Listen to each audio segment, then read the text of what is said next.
Sports Encyclopedia. U.S. Steve Kim. Got Trent in the cut. Yeah. Where you at, man? In the gym shooting, I'm Durant. You ain't shooting John Moran. No looking stupid, we ain't losing. Grind like something to prove it. Came to conclusion that it's proven. Yeah, I'm proven with a reliable source. Straight from the mouth of the horse. Smitty and JB and Smitty from West Coast to your side. Worldwide, we in your city. Keep it 150. We never change what's happening. Hurdle and get it cracking. No capping, we never lack it. Light them up, better stay in your lane. There's only three Lakers that I would not look the other way if I saw them motherfuckers coming. That's Kareem, that's Worthy, and that's Coop. The rest of them damn Lakers, fuck them. That's bullshit that Robert Parrish said. Coop, you know I got your back like a backpack, boy. Fuck Robert Parrish. You know he ain't shit. It's all good. You know, fuck the Celtics, all of them. We see you like shit, you fucking slap dicks. Issues get pressed so past it, don't get sacked like bags and baggage. Smitty and Jason Brown, killed it, yeah, it's a rap. We what the game's been missing, we switched it and filled the gap. Smitty and Jason Brown, we killed it, yeah, it's a rap. We what the game's been missing, we switched it. Who is that? To put the fear of God in these motherfuckers!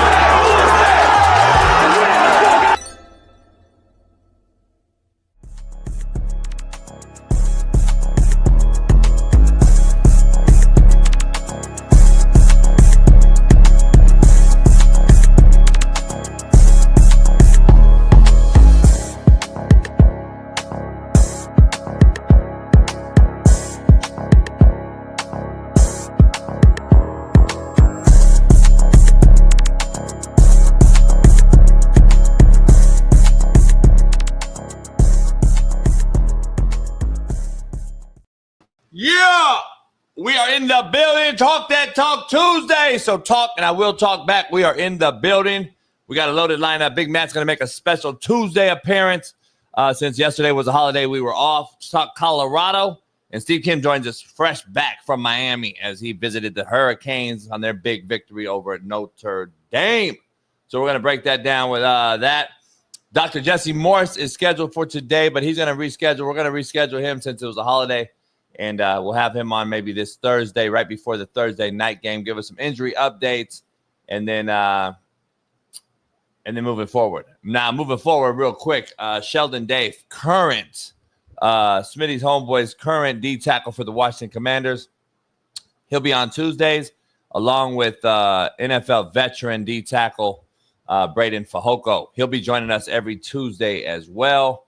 And if he gets scooped up, he gets scooped up, but if not, he'll be joining us. So we'll have two current players joining us on Tuesdays, along with Steve Kim. And tomorrow's AJ McCarron. Can't wait to have him on, talk about this big Alabama loss. We'll break that down with AJ tomorrow, along with Shaun King, and Miami quarterback legend Gino Torretta joins us tomorrow to talk about the Miami victory that Steve Kim will allude to today. So loaded lineup all week long. So pound that like, subscribe. If you're not a member, become one today. And make sure you head on over to Patreon as we have kind of souped up the studio, the lounge, the Slapdick Cigar Lounge that we have here. Now we got 4 different cameras ready for Patreon, ready for all that. So like I said, Patreon will begin this week, Thursday night, for the NFL opener, Cowboys-Eagles. Me and a broad. And then Smitty will show up when he can. Steve Kim and all that. That'll be Football Palooza Saturdays. So Saturdays, Mondays, and Thursdays will be live on Patreon one way or another. So we have the whole setup now. We got camera angles, different views. We got it all. Short, fat, skinny, tall. This is the realest show of them all. So let's dive right into it. College football has officially begun. And let me tell you, it was a hard watch.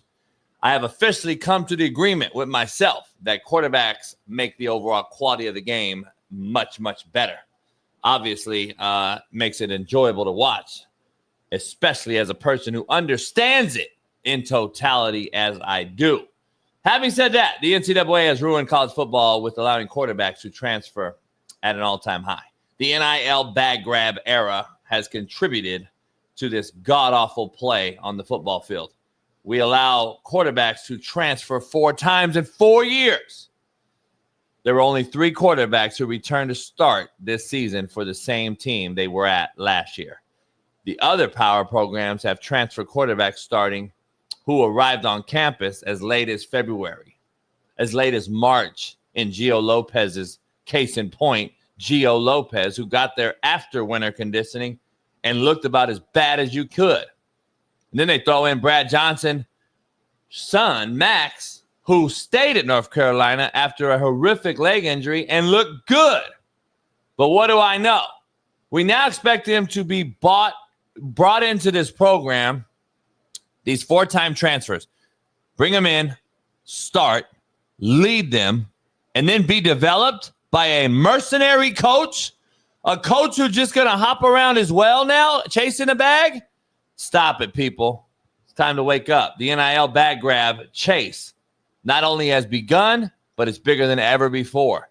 When the players think they are bigger than the game and carry the mindset that their hopeful performance on the field pays them to play. Because remember, these kids are getting paid before they ever bust a grape in a fruit fight. That's the problem. It's not fixable and has ruined the product on the football field. I didn't see one single quarterback play well this past weekend. Not a one. And the one that returned with the last name Manning, who has all the hype, played the worst talent in high school possible, which I pointed out on Friday, but I was told I was a buffoon and didn't know nothing. But what do I know? Guess what, people?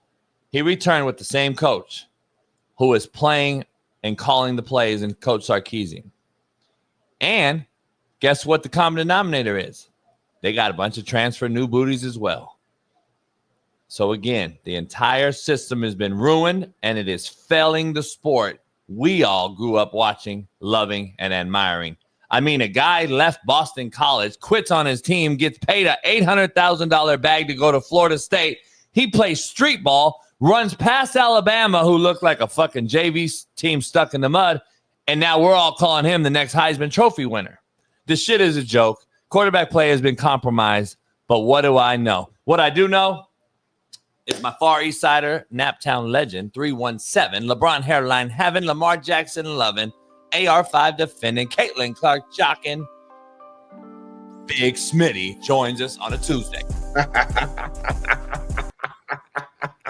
Yeah, what's going on, y'all, man? It feels good to be back, Jason. It feels good to be back, man. I wanted to come on yesterday. I almost hit you up late last night. I was about to say, hey, man, F it. Let's just hop on late. Let's just do a random little hour show breakdown, but I was patient. Why was you late today then? Huh? Why was you late this morning then? I wasn't late this morning at all. Huh? I wasn't late at all. You just intro. The show just started. I'm here.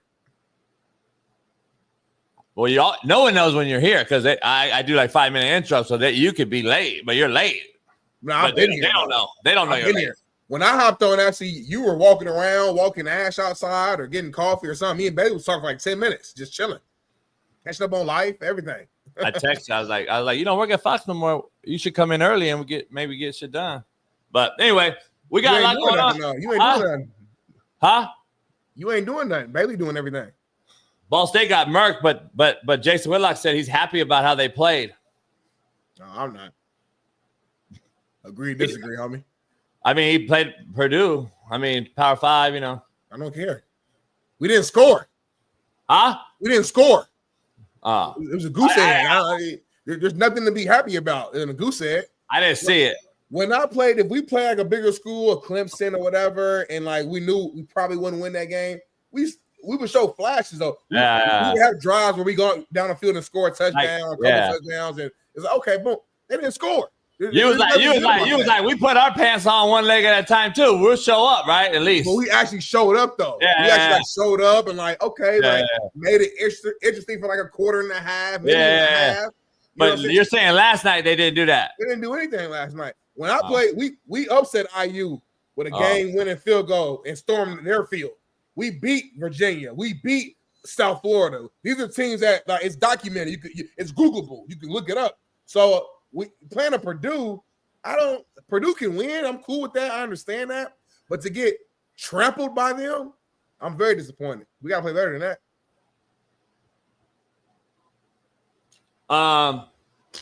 Shout out to Purdue and Ball State, man. State of Indiana, man.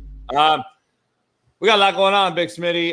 Let's just dive right into it because Matt's going to join us a little early today because we didn't have him on yesterday, and we got to have him on after the Colorado game. So I tried to move some scheduling around to get him on with Steve.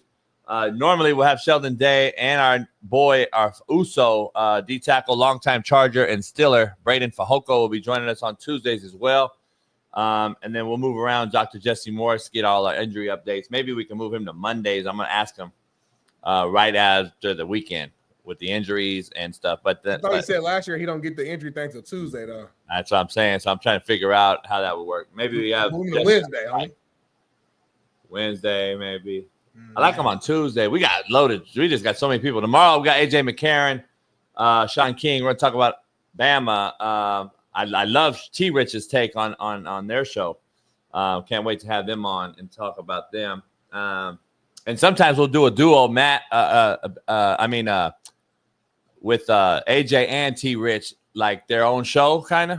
Yeah, we'll do that. You know how people do to bring them in, like cats bring us on and whatever. They show stuff like that. Yeah, me and you should have been did that. We've never done that though in 3 years though. But it's all good.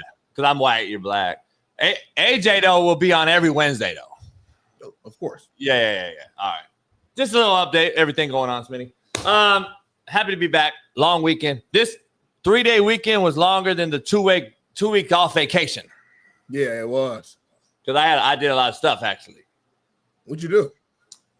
Just got this. Enid came down because he's on work. He's off work. He drove out here from like Texas, and he set up the studio. We got all these different cameras now. Bailey can switch the cameras. Bailey has control now. So he has control. So I can go back here, homie. It's almost scary. I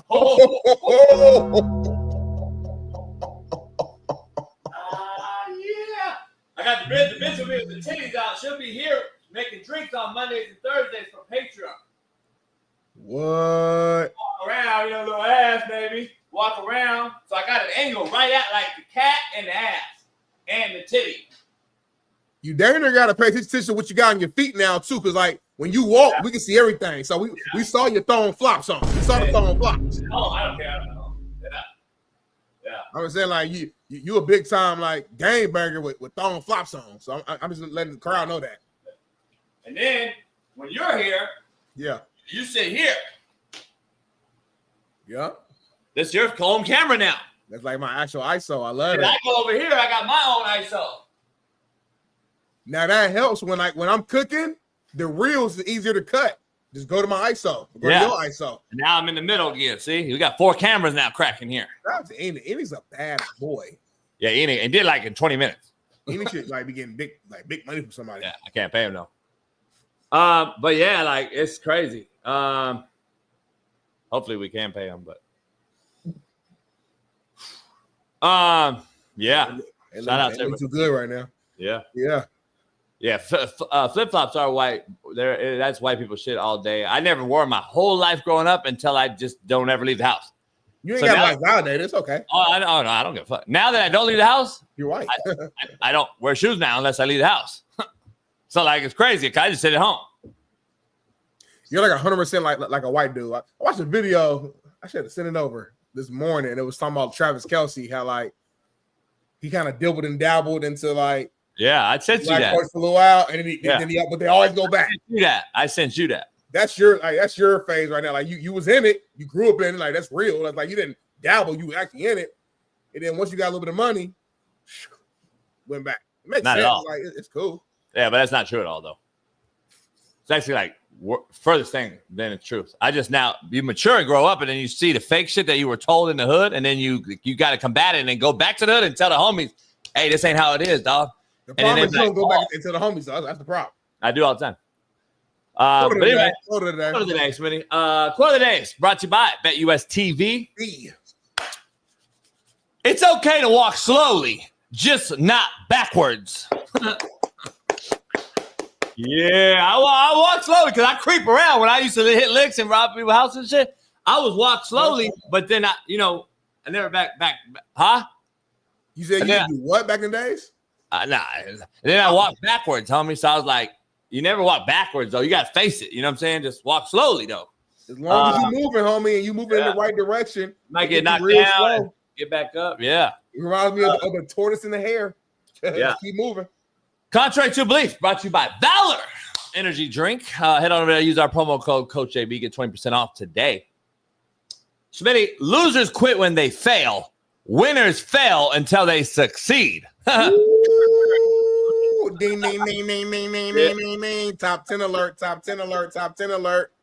That's deep. That's powerful. That's powerful. Somebody in this chat need to hear what you just said. Say it one more time, please. Losers quit when they fail. Right. Winners fail until they succeed. Exactly, homie. That'd be key going. It reminds me of the, was it a GIF or a GIF when the guy's like, he's underground, he's digging, trying to get to the gold, to the diamonds, and he quits right before. If you would have hit it one more time, would have had all the treasures. Yeah. He quit and walked away. Yeah, like me last night, like in my mind, I was like, I ain't gonna win the lotto. I ain't gonna win the $1.3 billion Powerball. Ooh, so I didn't play. But then it hit, and you'd be mad. It luckily didn't hit, so I'm gonna play tonight for tomorrow. But then I'll hit. Yeah, you gotta always just try. You never know, homie. I mean, like you probably not gonna win because like your life decisions over the years, stuff like that. But like a person like me, I can see myself winning. Like I can see myself really legit winning. Can I be honest? Yeah, go ahead, please. Your brother, respectfully, your brother. Brothers don't win it. Are you sure? Yeah, and white boys definitely don't win it. And we know who wins it. Who wins it? Cat Ice is trying to get out of here. The cats at Ice try to run up out of here. Is who wins it, homie. I never really like seen the winner, so I don't be knowing. Every winner ever has been Mexican. Are you sure? Oh yeah. Huh. All Mexican. Mexican win the lotto every day. But we never met them though. That's the crazy. We never meet them though or see them though because it's a scam to me. I think the government just take it right back and then charge us money, and I think it's a scam. But anyway, you know what's crazy? $1.3 billion is the lotto the winnings. You know what? If you win and you want the cash, it's less than half, homie. That's cool. see, that's BPS thinking though. It ain't cool. Fuck that. We're getting ran through, homie. Like, nah. Why would you get 65% of the money that you didn't do anything for? Shit. We knew anything for it. But that's why I'm taking a 35-year payout so that I get way more money than the payout. Because if you just take the cash, which everybody wants right now, they want that instant nut, Smitty. Yeah. I ain't giving the gratification. I'm gonna put it in some IRA. I know you're lying too, by the way. I'm gonna sign it over to some motherfuckers that I know will live longer than me, just to fuck over this government, homie. Okay, that's a good cover up. But I was about to say the JB I know says when you die, you don't have $1 in your account. You're gonna be face down, ass up, and you're spending every single dollar you know. So why would you play the long game when you're 50 years old? Like, because I'm saying you're still gonna get, homie. It's still like $30 million a month. Like, if I can't live off that, homie, then I'm an idiot anyway. Well, you can live off 400,000. I mean, you can live off. Do you know what the credit value would be? Like, they know you won. Everybody will give you a line of credit. You'll have an unlimited line of credit. It don't matter. So I don't need the money. Like, go give me that fucking $100 million house over here in Beverly Hills. Whatever I want to do. You know what I'm saying? I'm just saying you're 50 years old. You live a very unhealthy lifestyle. Go ahead and take all the money now because I don't, who knows? I say fucking. And you ain't got no people like you don't have no homies you really care about to pass the money over to. You know what I'm saying? Like, yeah, I got a couple. It's you and your dogs. So like, you might as well just take the money and just. But I gotta pay for somebody to help them out if I do get offed. See what I'm saying? So I got to give you a little coin. I got to give Ruben a little coin. I got to get a homies a couple little dollars. You know what I'm saying? You're going to have $500 million. So I'm saying. I'll give you a couple $100, homie. So anyway, whole question, Smitty, right out the gate. Who was the best college quarterback this weekend? Gus Nussmeier.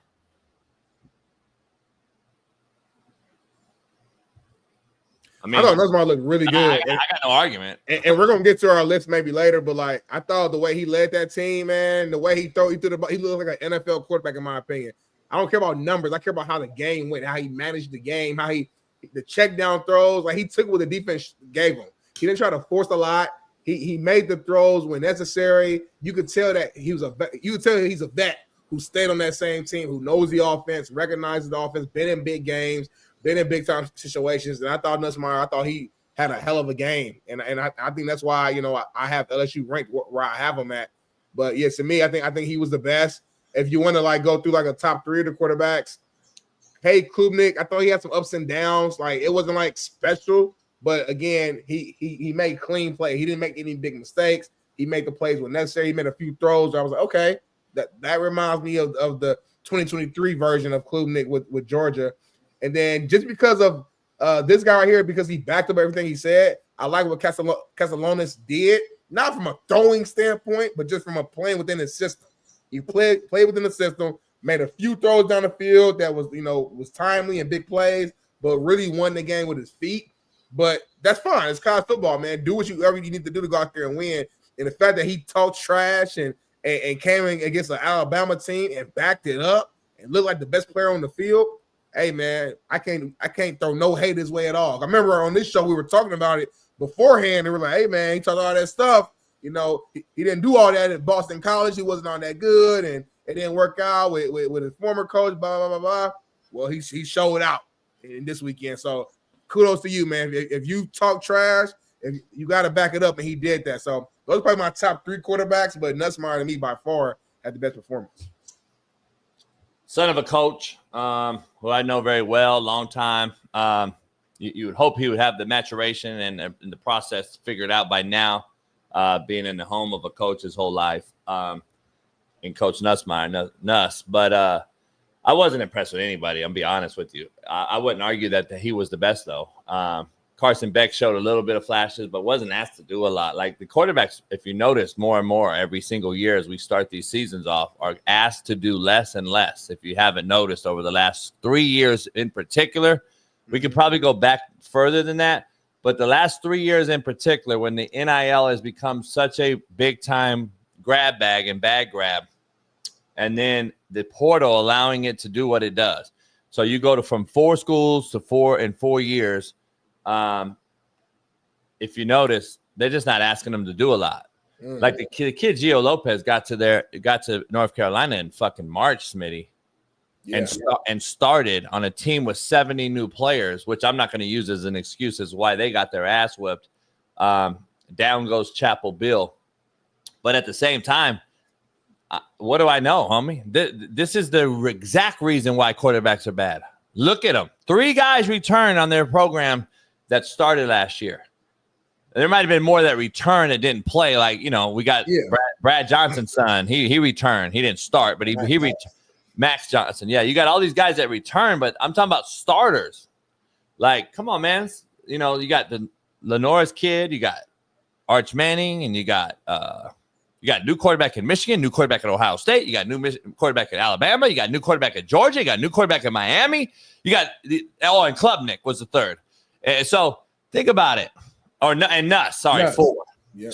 So 4 returning starters in all of the big time programs. You got a new quarterback in Oklahoma who left Washington State, who looked really good. But guess what? I'm not going to put him in my rankings because who they played. Like USC. That's why I didn't bring up those guys. Yeah, I didn't bring those guys up because like they played against like nobody, so it's hard to really judge. USC. They got Drew Allard, Penn State. I don't know if you mentioned him. I didn't think he looked very good. He played Nevada too. But the thing is, and then they played the other QB. The other QB played as many snaps as Drew Allard did because the game was out of control. Just like SC, UCLA. I'm going to tell you right now, Nico looked horrendous. I mean, but what about those 3 to 4 quarterbacks who did return? You still don't think they played well. So why do you think they didn't play good? Because that's my point. So you got 4 sitting quarterbacks that were returned. Yeah. Nuss being the best. Out of the 4, though, out of all the rest of the country, the 4 you could argue had the best results other than Arch.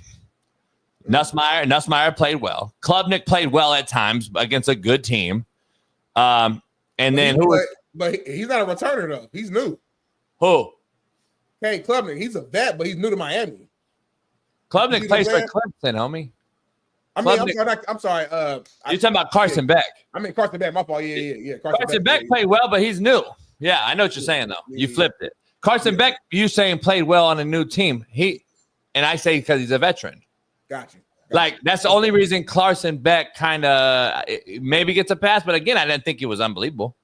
Yeah, like, no, for sure. I'm with you on that. So, like, I'm just saying, Klubnik's returner, Nuss is a returner. Drew Allard, I think, is the other one, too. Yeah. But, dog, to me, the quarterback play is bad. But anyway, let's get right into it, man. We had Matt yesterday that didn't show up. I mean, we had a holiday, so we couldn't get him in. So we wanted to bring him in today to talk about the Colorado game. And Matt had some heavy words on his show yesterday with former legendary Chad Brown. He mentioned the debacle in game management, time management, and et cetera. I didn't get to see the whole show yet with him and Bailey and Chad, but we'll let Matt tell you right from his mouth as we bring on the 0 to 60 Colorado legend, NFL veteran, Big Matt McChesney joins us on a two. Matt, what up? What's up, boys? Hey, we're still diving into my monologue intro to the show. We're back. Long weekend. Goddamn, it seems like it was longer than the 2 weeks off. Sweet. I know, right? A lot of football. I wasn't impressed. And I go back to the portal, the NIL, etc. Although I'm with you two on how we doing it and paying the guys and they deserve to get paid, blah, blah, blah. I agree with you on that. I'm not going to try to take their money away and all that. All three of us would love to have this money thrown at us when we played. But at the same time, like Smitty says, two things can be true, Matt. I think it's hurting the game in totality as far as development goes. And if the quarterback position particularly is bad, the quality of the game is going to be bad. It's just, there's no way around it. Look at the NFL. Look at college football right now. You got 4 returning quarterbacks from last year, Matt, that actually start. Everyone else is a transfer portal kid starter. And there's some big programs where they are at. Like, let's just Miami, Carson Beck. I mean, Ohio State and Michigan, Colorado. I mean, there's some big time programs. UCLA, USC. It's interesting, Matt, that quarterback play is as bad as it is and why the quality of the play is bad, in my opinion. And I just saw some bad quarterback play this weekend. Even by the veteran guys who are the son of coaches like Nussmeier. He may have played the best, but I don't know, Matt. I'm struggling with the quarterback play and how we're allowed to go 4 places in 4 years chasing a bag, and we expect it to be better. Case in point, the last game of the night, which is our thumbnail, Gio Lopez comes in there in March, Matt. And we're expecting this guy to understand and be fucking hitting on all cylinders, and he looked horrific last night. Yep. Brad Johnson's son comes in, Matt, who's been in the program after a catastrophic injury and stayed, and comes in and is hitting on all cylinders with maybe against some backups because the game was over, but he still looked like he knew what he was doing with the football. And I just go back to that, man. I really think that matters, but it is what it is, Matt. Give me your overall take on college football before we get into Colorado. Boy, overall take on college football, that's one broad question. I will say this. The transfer portal has leveled things out from a parity standpoint, but I don't know if that's a good thing necessarily, because the transfer portal, I was talking about this yesterday with Chad Brown, like talking about Colorado giving up 300 and whatever yards rushing, just getting hammered on the D-line.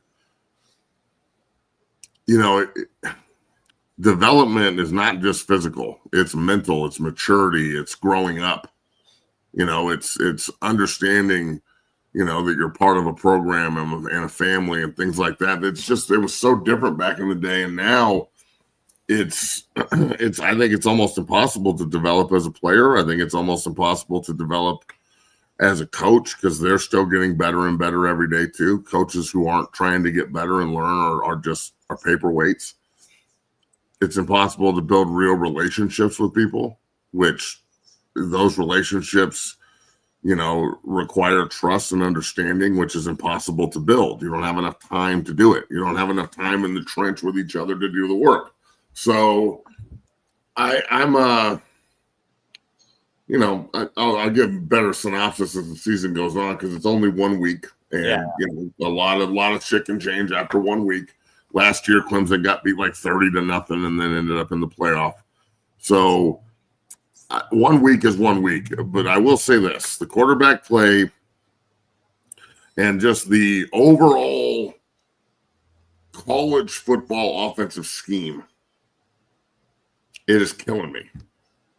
Like the lateral offense, the RPO game, the lack of like everything just being super simplified one read. But if that one read's not there, it's panic time, and it turns run into around, throws and just and trying to scramble with no plan. Scrambling with a plan, that's something different. Scrambling to scramble and shit is a disaster. So, hey, there's my point, man. I had this point with Smitty because Smitty started the show off. I said, hey, man, I was messing with them to start the show. I'm like, hey, Ball State got shut out by Purdue. And he went into a long line discussion now, how they beat Virginia when he played at Ball State, how they beat Indiana when he was at Ball State, how they took, they scored on Clemson at least and made it respectable, even though, they played in Clemson. Like, that the point I'm making to Smitty is like, dog, that mattered because you guys were together, you stayed, you kind of were in, you were in a locker room. Like your best players didn't get fucking tampered with and stolen. Yeah, like dog, this is changing the game. Like there's not going to be the mid-major, in my opinion, is going to be gone. They're gone, and that's not a good thing for college football. No, it's terrible. Yeah. Like, what is it just going to be like? 65 or 70 mercenary schools, and then everybody else under that is going to play real college football and like get scholarships. Don't get it twisted. I'm gonna be honest with mercenary coaches now, though. Yeah, mercenary coaches too. I'm just saying it's mercenary land. That's mercenary land. I think it's terrible. I think it's cool for the individual that they get to jump and go to a higher level and play. That's awesome. But it is terrible for the team and the overall construction of a roster and the coaches at that level. I understand that they're frustrated their players are getting plucked, but they would leave too to go to the higher level. So I don't know. I don't really know what to do here, bro. Like I am so dumbfounded because I understand what you're saying and I agree with you, but I also am representing guys and helping them find opportunities. And like, look, if Lincoln Fahapoli Jr., who's the starting left guard at Northern Colorado right now, who I think is a power 4 player, he started every game as a freshman last year. He looks great. His tape in game 1 was outstanding. I think he's a D1 power 4 guard. It's not even a question. I would be a bad coach and a bad agent, essentially, representing him if I didn't help him find the best opportunity possible and jump, because the opportunity is there. So I don't know what to do with all this, man. I understand that like college football has become a bunch of 1-year contracts. And as an ex-NFL guy, and I know you guys know this, 1-year deals for NFL players it's not where you want to be. I'll take it, but I don't want it. Nah, so, I think we are proving what we're saying. We're in a bad spot, bro. We were proven right what we just said and what I've been saying last night. I'm just telling you right now. I've been saying this is watered down. More is less. We don't need all these other playoff teams. It's not good football. And with more teams added to the playoff, it doubles down on what you just said, how bad it is during the regular season on these teams that we just watched. Why would we add more teams to a playoffs scenario if we know the whole damn thing is watered down and anyone can beat anyone at any given time? It's college basketball-esque. And I'm just telling you, this is what it is. It's the one and done. And it's one and done, meaning I can go to a new school next year. Not the NFL, but a new school. So I'm one and done, just like college basketball going to the NBA. Here's the issue I have. We watched the greatest football coach in our era, in our lifetime, look inept last night. And if that's not a telltale sign, then I don't know what the fuck is. Because you guys out there that don't understand that he looked outmanned, outcoached, out-schemed, every single scenario you can think of. Out-talented. His perimeter is so bad on the edge. His corners are horrific. They're playing quarters coverage, 12 yards off the whole time. Me and Weddle are talking, and we're like, they're not even trapping it. They're not triggering it, Matt. They're not doing anything. They're catching everything at 12 and then getting shook after the catch. They look so fucking slow at the edge. Anybody. I'm like, at least make the quarterback throw the ball deep, press them, run up at the snap, do something. They played no palms. They played no cloud, no sky. They did nothing in the back row but play straight quarters across the board. I was like, holy shit. And you wonder why Belichick's son ain't coaching nowhere else. Because he needs his daddy. He needs his daddy. His son needs his daddy, homie, or he would be hired. He'd be coaching in the NFL. Let's keep it real. Like, come on now. He's look, talking about Belichick, I know it's crazy, huh? This ain't the Patriots. This isn't the NFL. Like now you really have to develop talent and like figure out how to motivate 18, 19, 20-year-old kids and shit who will jump in the transfer portal as fast as you got them from the portal is as fast as they'll go back. You had 70 guys. They flipped the roster to 70 people. I imagine that and they got 30 true freshmen that are on the roster. So I think Bill knows that his team's going to suck this year. He's totally prepared to go 2-10 and rebuild the entire thing and see if it works. Now that's going to open the floodgates for criticism and for people that want to talk shit, and they have every right to, because the team looked awful and they looked unprepared and they looked unmotivated, and the first drive they looked like fucking world beaters, but after that they just fell straight off a cliff, and it was like a fucking straight drop. So again, it's, Belichick has got to acclimate now. Are you who we think you are? And look, I don't think you can ever tarnish who he is. The guy's got 6 Super Bowl rings, and then 3 as an assistant also. I think the Giants.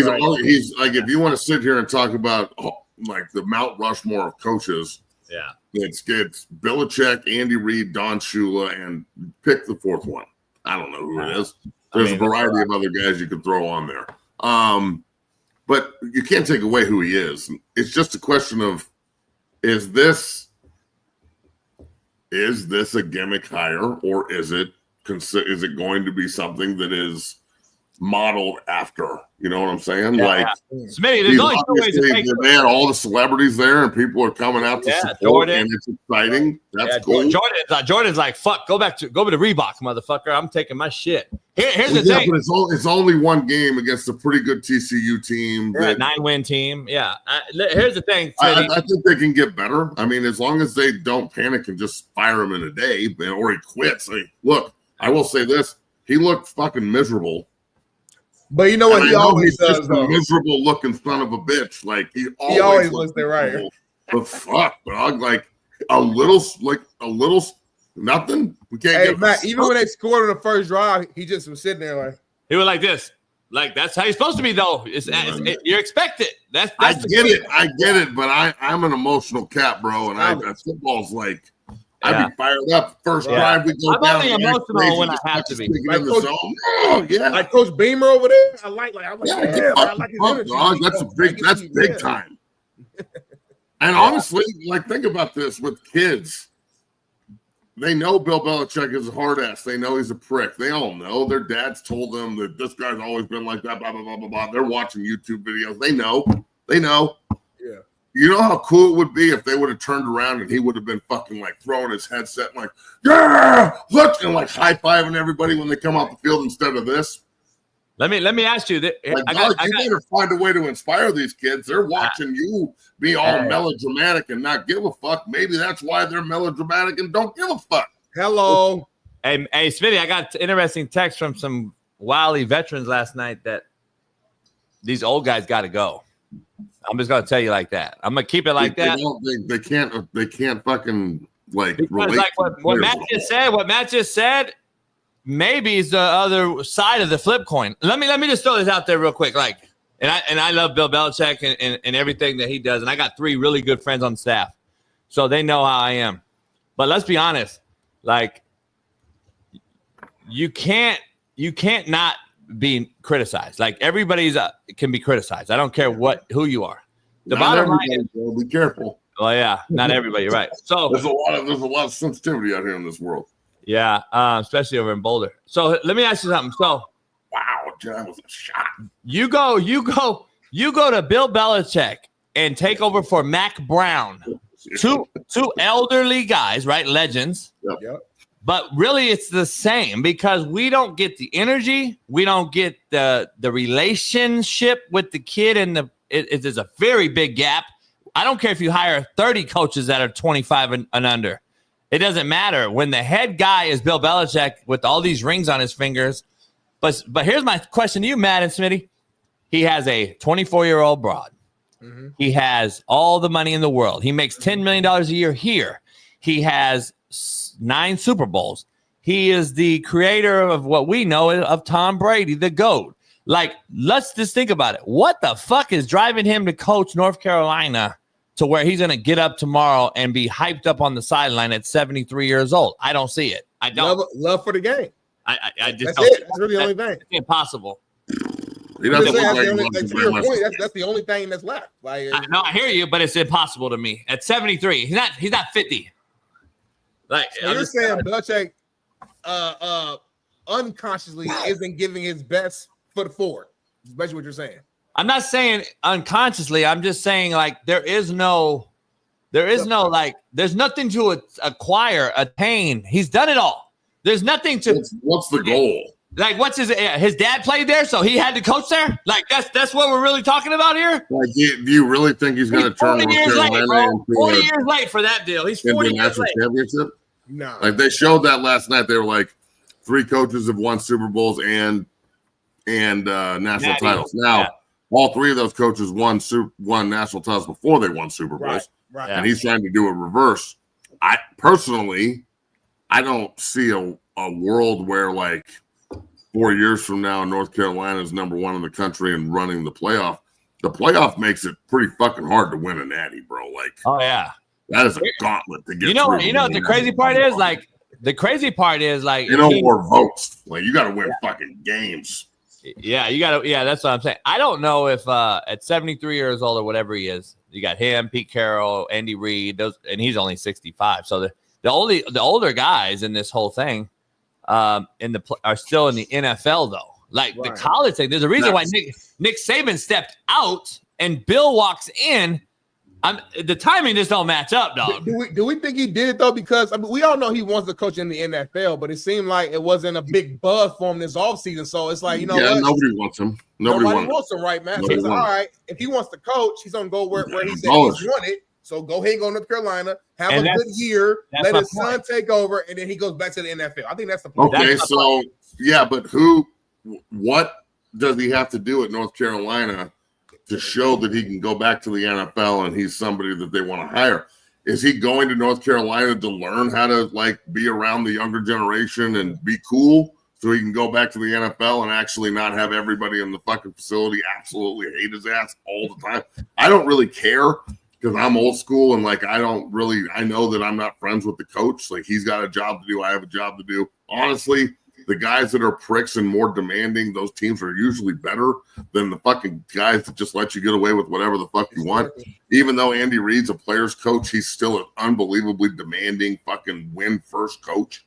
So you can have it both ways. I don't know. I think Belichick is trying to figure out in his own head and show the people at the NFL level that he's not a stick in the mud, that he's not just an old, angry, get off my lawn type. And he'll be able to, like, get along with the younger generation if they do hire him with the fucking Jaguars or some shit. Who knows? Like, I think, like, to be honest, Bill Belichick's team that he should have took over was like an Army or a Navy. Fuck yeah, bro. That would make sense. And he was always a military guy. He was always a tough military guy. His dad, Navy, I think. So Naval Academy. That's right. Yeah. My whole thing is that would have made sense because last night he pulled it. He aged again. He aged about 5 years last night, and he's like, "Oh fuck, I need guys that are actually going to listen to C-gap integrity and do what I asked Willie McGinnis to do and just stay in your gap. You don't even need to know what a 5 technique is, son. This is your gap." The motherfucker see ball and then oh shit, he went in B gap. And then guess what?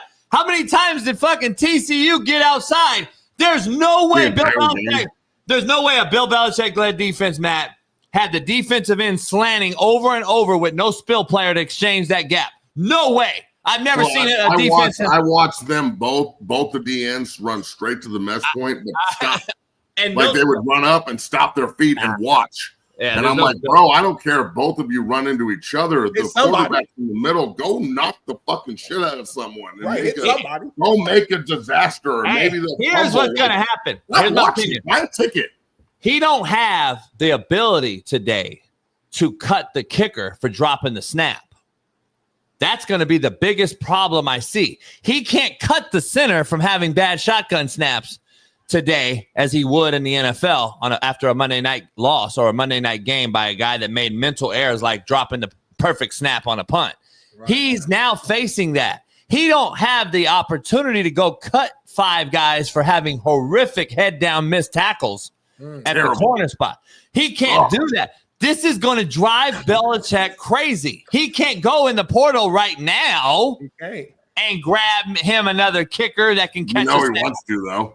He walks in and he's like, I would get rid of all you motherfuckers. Yeah, that's what I'm saying. Listen, here's a hot take, okay? Here's a hot take from a good source of mine. Obviously, I'm not going to give away no names, and I'm not talking about guys on his staff that I know. But I'm be honest. I've heard that he has tried to simulate, like Big Smitty uses those words. He's tried to do what Matt was saying earlier. Come a player's coach, be cool guy, all the things that we have never seen him do. And I'm going to tell you right now, you can't change the stripes on a tiger, bruh. You got to be who you are, homie, or you're just, why are you coaching right now? You still got to be Bill Belichick. Nobody feared that man on the sideline yesterday, homie, as they once did in New England. I'm just telling you right now. And that guy, he's trying to simulate with 17 to 21-year-olds. Guess what? He's not going to be in this thing very long. I'm going to be honest. Yeah, I'm concerned after a week, but I also understand it's just a week. Right. And that is literally the only thing that's helping me like rationalize this and kind of not freak out completely. That, and I don't like North Carolina isn't the most important thing in the world to me, but I'm very eager and anxious to see. We're going to watch it. Yeah, I agree. We're definitely going to watch. I mean, it's either going to be awesome or a fucking huge car crash. But I'll watch. I swear I'll watch. Either way, it's gonna be a show, man. But let's dive into Colorado game. But before you get up out of here, man. Obviously Georgia Tech took them out in Boulder in a rainy game Friday night. Haynes King actually outrushed Colorado's entire team, 156 to 141. Colorado ran the ball 29 times, 13 of those rushes went to the QB. So I'm saying a bunch of them were fucking scrambles. I'm glad you brought that up. Yep. So just, I guess, what was your overall take on just how Colorado played, the loss? Let's go from there.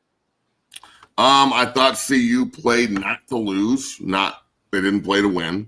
I'm saying that in the first half, they had the ball 4th and 1, 4th and 1, 4th and 2, 3 different drives at the 50 and didn't go for it and punted.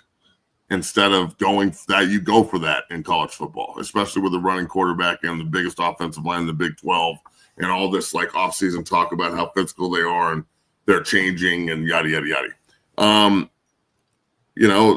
They had a back at 11 carries for, 7, almost 6 yards a carry, and why he didn't have 30 carries, I'll never know. I don't know. I think Colorado has an identity problem that they can't seem to figure out who they are. Like, if you're going to run that offense, I need Juju to play. Period. If you're going to run, they should be running the same offense that Georgia Tech just ran out there. That's what Salter should be doing. 20 carries rushing, 14 throws. I don't really care what you do. Just be efficient in the red zone as a passer. Hit your play action looks. Don't turn the ball over. I mean, they had 3 turnovers in the first quarter. They only got 7 points off of it. 2 of them were gifts. 1 of them was a takeaway. Now, a lot of this can be misconstrued as hate. I'm not hating on anyone. I know what I watched. You guys watched. We're 3 years into this. Yeah, everybody needs to stop with the sensitivity part of it. It makes Colorado look weak as hell, because the fan base can't be criticized like we're special or something. We're the only team that can't be constructively criticized and coached. The offensive coordinator, the head man, everybody's got to come together. Marshall Faulk, Andre Gerard, all these big names and all this experience have got to stop with this, everybody looking at each other rather than somebody making a decision. Like at the end of the game, you have 2 timeouts left. When that negative play starts the drive, he gets tackled for a 3-yard loss on whatever play that was. I think it was a swing pass to Taylor right there. I'm calling a timeout immediately to stop the bleeding. Period. We have to. Or spike it, do something, but I'd rather have just keep the timeout and keep your down and move forward. Not get a 9-yard play and just let it keep running. And then also, I understand it's on Coach Prime to call it. Why isn't somebody running up to Prime asking him why he's not calling the timeout? Why is somebody not on the headset screaming, call timeout, timeout, timeout, timeout, timeout? They're scared. Because they're scared. Or I'm not really sure. I don't have an explanation for it. And I guarantee you, I'm going to say this and right before we continue this, I'm really sorry that I'm criticizing CU. I know the Prime Sexuals and everybody are going to get really, really upset about this. And in Boulder, they'll probably get mad at me because I have an opinion on this. And I think I'm right. Chad Brown yesterday on my show 0 to 60 said the same thing. This is a clock management problem. Last year against North Dakota State, we were up throwing the ball deep with Shador at the end of the game. Remember that? So this is something that's happened in the past. And now I'm not saying they would have won, but damn, man, with 1 minute and 3 left and 2 timeouts, I feel pretty good about going to have a chance to put it in the zone, but not if we operate like that. So, man, the explanation for it at the end, bro. Let's be real. The explanation at the end, like when he is saying we got out of bounds, but you didn't get out of bounds. Let's play that real quick just for our fans so they can hear. Just listen to this. Looking at that last drive specifically, having 2 timeouts left, what was your thought process with Coach Pat Shermer, and how do you guys come up with your management for that situation? I think we got out of bounds a couple times. But you didn't. So But you didn't get out of bounds, bro. You didn't until 3rd down on both sidelines. You didn't get out of bounds. That's what happened after the first. I think we got a good. Yeah, you can't think you get out of bounds with you can't think that's not what happened. Yeah. So that's my first concern, and then listen to the end of this. This is also something that's very concerning. Play, and we caught the ball, I think, for 9 yards. We got 1 yard to go. So if you get the first down, the clock stops. So it doesn't make sense to really use your timeout in that sense. Well, you didn't get the first down, and now it's 3rd down, and we certainly needed them. So, I mean, I don't want to go home with timeouts. They don't do me no good, but you got to be strategic as well. Listen. Burning timeouts just to burn them, just so you guys won't say that don't make sense. Timeout. Now, the end of that is extremely concerning to me. Listen, he's talking about the media's reaction to keeping the timeouts. That doesn't – I'm not just – whatever he said, I'm not going to just hold on to him to appease y'all because you guys might say something. I'm telling you, the sensitivity to what people say and how they're broken down and the criticism of professionals. I'm just a guy, but I think I know what I'm talking about. I'm qualified enough to talk about these things. JB's qualified enough to talk about them. Schmitty's qualified enough to talk about them. There's several people that are qualified enough. It seems to me like there's such a sensitivity towards criticism in Boulder that it's in the head of the head man, a guy who manipulates the media like a fiddle, and he is one of the kings of all time football at fucking with people mentally and making them feel uncomfortable and make mistakes. And now he's the one making the mistake in crunch time, and it's affecting him mentally. I'm very concerned about this. And I don't think I'm wrong to bring it up. I just don't. Here's the issue I have as a former coach. All my meat and potatoes, nuts and bolts. What I mean is this. You guys both know. We do all the scenario work in the middle of the spring. Practice 5 to 15. If you're at a D1, you get 15 practices. In JUCO, I get 20 padded practices in spring. I probably only use 16, 17 at max. And I tried to mimic D1 so my kids can go and understand they get 15 at the next level. So I didn't really go past 15 in JUCO, even though I was allowed 20. I worked all these scenarios, not only with my staff, but with my players, right? Now it's a double situation. Now it's double the task, because now in this regard, I'm talking about in Colorado. Yeah. You get new players every quarter or semester, number one. You're losing players every quarter or semester. There is no more camaraderie, no development. There's no more culture being developed. And then in this instance, with a guy who's had some health issues, who wasn't there, I'm looking at these scenarios in that game, and that is clearly a big time. We looked over that. That's a good point. You're missing the fact that there's a lot of scenarios there that you don't know what's happening because you had your assistants basically running the day-to-day. It's never the same. I'm just going to be honest. You cannot mimic me. You cannot. Now, all that said, everything we're bringing up, I did think that they played their asses off. They did. They had an opportunity to beat a team that I think is pretty tough and obviously takes advantage of people's mistakes. And like, yes, did they get hammered in the run game? Did they do some things that I'm not really that jazzed up about? Yeah, but they had a chance to win the game at the end and just didn't take advantage of them. And Georgia Tech did. If they continue to build off of this and they really, I just need them to really commit to the run game. Georgia Tech's committed to their game plan and run game. Colorado says they are.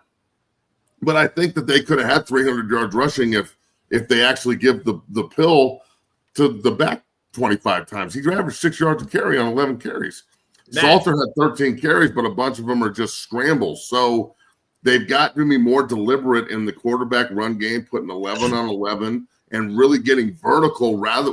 JB, maybe you can help me with this, but what's the fascination with college football and this lateral bullshit? I understand a couple of slipstreams every now and then. It's all for RPO. Oh my God! It is. I'll break it down in a second. I'll break that down with you. I'll break that down with you before you leave, but I got to break this down even furthermore. What is the purpose? And I'm going to take some heat, but I know Marshall personally. I've had him on the show. I got his cell phone. I know a lot of those coaches over there as well. Andre Hart and all these guys I've been knowing for a long, long time. What is the purpose on having a guy like a Warren Sapp, a Byron Leftwich, a Marshall Falk, if all they do is walk on the sideline for the camera's purposes to show how famous they are? If Marshall Falk is not running down the sideline, and I'll text him myself and saying, or worried about a sub or worried about a back's ball security and we fumble the ball, he's not really just over there. I didn't see a lot of coaching, homie. I saw a lot of watching. And you cannot watch this game as a coach. You have to coach the game. We don't watch the game. We coach it. So, like, I don't know if having a famous staff helps you. Obviously, it didn't in game one, but it is game one. But it is year 3. See, that's the point I have. This is the year that the maturation process has to occur. Is when he took that job, he said, hey, I got a 3-year plan, just like we all do. Deion said it. I got a 3-year plan here to get to the fucking next level. If this is your plan and you got to be, this is the team, this is the time we see teams take off and rebuild and start winning. I get it, Matt. I get it, Smitty. It's a harder level to do it at now because of the portal and the NIL.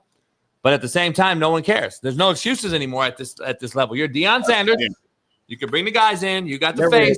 Never excuses. Exactly. Real quick. Well, I will say this. I think they're going to be 3-1 when they host BYU Saturday night, and they're at 8:30 in a month or whatever it is. And that's going to be the game that either takes them here or flatlines them. And then they've got to really pull out of that hole. Every year. So look, they got Delaware. You can't struggle against Delaware, bro. It can't be like a let's go make sure that our quarterback gets his numbers and our receivers eat. This needs to be like a 60-carry fucking slugfest where you just show your team, show your offensive line, prove to Jordan Seaton and Hill and all these big eaters you got up front that you're going to like lean on them and you value them, because they've been talking this game all offseason about running the ball. Go do that against Delaware. If you don't do it against Houston, Houston will embarrass you on the road. That is not a bad football team. They got a lot better, and their coach is a hard ass, and he knows what he's doing. That's going to be a huge game for them. You got to go on the road to Houston and get that win, and then you mop up Wyoming when you come back, and it puts you in a great position to put the Georgia Tech game behind you. You're 3-1. You're on a 3-game winning streak, and you got BYU coming in, a team that beat the shit out of you in the Alamo Bowl last year physically. And now you got to prove to the country again, when you go full circle, that you can handle the physicality of the game. You can initiate the contact, not just receive. So there's a lot of questions that need to be answered, but I do think that the team is better at damn near every position other than, of course, corner, receiver, and quarterback. Those 3 positions are going to be hard to replace the guys that left for the NFL in the receiver room. Obviously, I think Travis Hunter was an enigma and pretty special, obviously. And Shador, the quarterbacks are trying their best, but they're not going to just replace that kid. They got to figure out a way to reload. So if they're not going to run the ball consistently with the quarterback and they're not going to adopt that kind of offense, and he's just going to be an extremely average passer and not a really great running threat, then I need Juju on the field immediately. But if they're going to run the ball with Salter 20 times a game and they're going to put 11 on 11, then cool. That's why he's there. That's what the fuck he's there for. So I'm really right. Hey, Matt, I just want the offensive philosophy to match what they're saying at some point. Before you leave, Smitty, I know Smitty was going to ask you one more thing before you get out of here, before we take a break. Yes. Go ahead. Yes, sir. Let's get to it. Kind of transition a little bit here. Some Raiders fans online are reacting to this clip of Brady, basically, I guess, saying why he made a weird comment as to why maybe they didn't draft Shador. Check this out. Because football is the ultimate team sport. And even in this broadcasting role, Chris, that's what I look for all the time. When a quarterback throws a touchdown pass, I actually watch to see who he goes and celebrates with. Because what did I do? I looked for my offensive lineman every time. I went down and celebrated in the end zone with my teammates every time. I wanted everyone to feel like they were part of the success. I told the linemen, we're all running to the end zone and we're celebrating as a team. Because I think that's way more intimidating than a quarterback doing his 6-shooter guns and pointing up in the crowd and doing all that other bullshit that's very self-promotional, but it's not about winning. And I think winning in football is about a team, always a team attitude first. Now, obviously, he didn't bring up any names at all, but of course, he doesn't need to. Fans are going to react and do whatever they want to. But I guess, what's your opinion or what's your take on that? Like, do you think that was like anything there, or are people? No, it's 100% aimed at one guy. I don't know if they asked them. I don't think they asked anything about Shador. I think he just asked them in general about quarterback play. They don't need to ask anybody specifically. Yes, I think it's specifically aimed at Shador and guys that self-promote. Yes, I think that's what Tom was talking about. And you know what? It's hard for me to sit here and tell the GOAT that he's wrong. That's his opinion, and he's not wrong for saying it. I thought Shador and Tom were pretty close. I wonder if Tom has ever said that to Shador. Because I think that maybe that relationship was a little overblown. I don't think that Shador and Tom are really as close as people think they are. I think maybe they worked together once or twice. But to say he's like his mentor and he's quarterback coaching him and shit, I think that's that. I don't think that's really. I think there's a viral video that he said, "Hey, get the fuck out of the Bentleys and worry about watching film or whatever." I remember that. Yeah. I remember that. So I think that they've talked a couple of times and maybe worked out together. Yeah, but that doesn't mean that Shador is one of Tom Brady's pupils and Tom's Shador's mentor. That doesn't mean that's what's happening, but. Do I think that Tom is talking to this generation? And yeah, I do. I do. I'm gonna give you that, Smitty. There was a college kid wearing 2 watches in the game the other day. An Apple Watch and a $3,000 fucking really nice, all diamond plated in a game, homie. That's crazy. I think I'm ripping that the fuck off. I don't know where it went. Right. Give me that motherfucker. Over the last year, Smitty, Brady has been talking about quarterback play, how bad it is, how deteriorated it is, and everyone, and now they always tag me in it and say, "JB been saying it" or whatever. That's fine. I gotta be honest. I think he was addressing the entire generation. That's where I'm at. I don't think in his head he was Shador. I think he was talking about everybody. I think it's the entire. I think it's all of them. And I think the fact that they're tying him to Shador, because Matt said they have a relationship, plus he had an opportunity to draft him in Vegas and didn't. Right. So that's why I think everybody had a chance to draft him. That's why I think they're tying all this together. That's all. But he has taken shots at this generation's quarterback play, and he's been doing it. So that's where I'm at with it. I don't know, man. I think the quarterback play, I'm going to continue to say, is as bad as I've ever seen it. And it's awful, JB. Yeah, it is. And we're not developing any of these players. And I've been saying it for how long? And I'm just a hater and asshole. We're not developing. We're actually setting these kids up for failure. And they're the greatest athletes at the position that I've ever seen. And we're wasting them.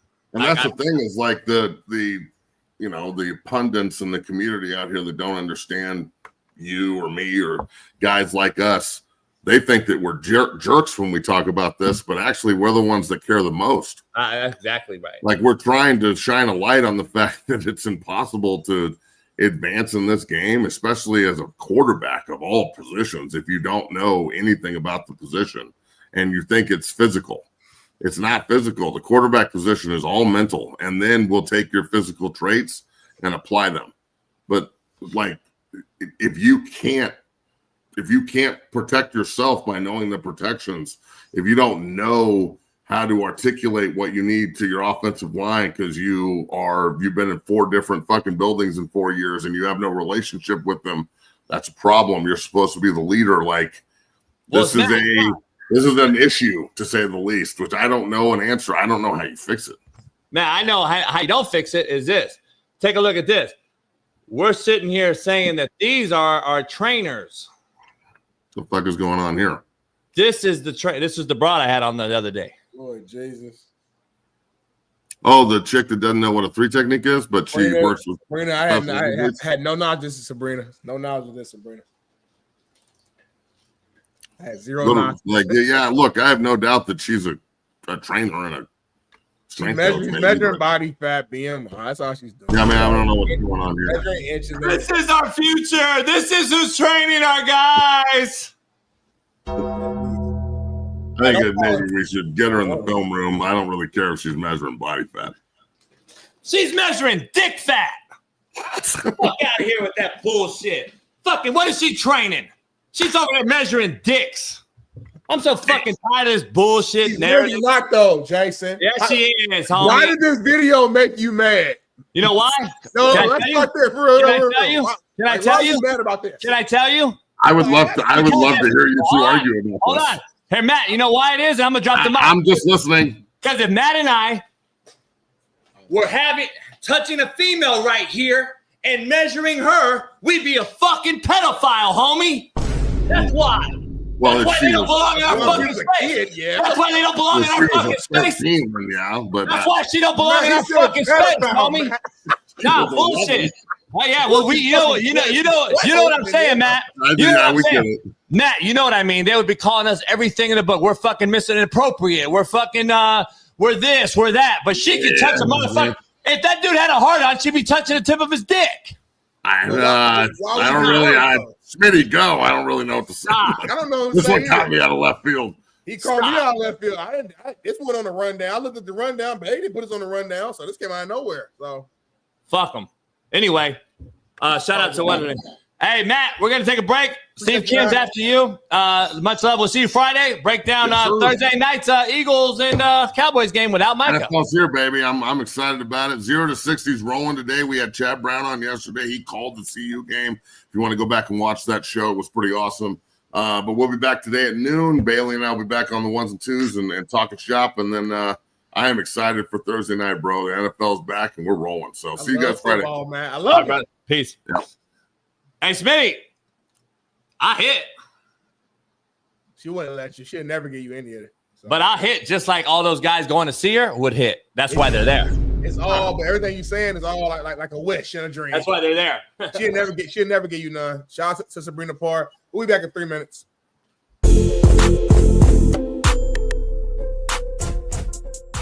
Hey, well, fuck it. I'll go home tonight. I'll drink my yak and smoke my stick, and I'll get it back cracking.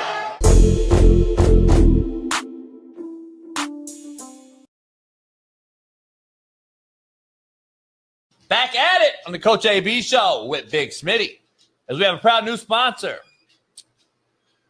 Valor is getting me excited. I am fucking hyped. This new drink. Fuck you doing, homie? Yeah, my fault, man. What the fuck are you doing?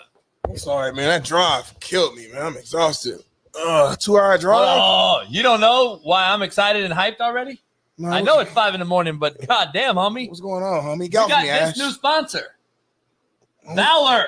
Valor? Hold on, man. You haven't had a Valor? You ain't tell me about Valor. You're that tired. You didn't tell me about Valor. Look at this. I mean, the can looks dope. What is it? Valor Energy, homie.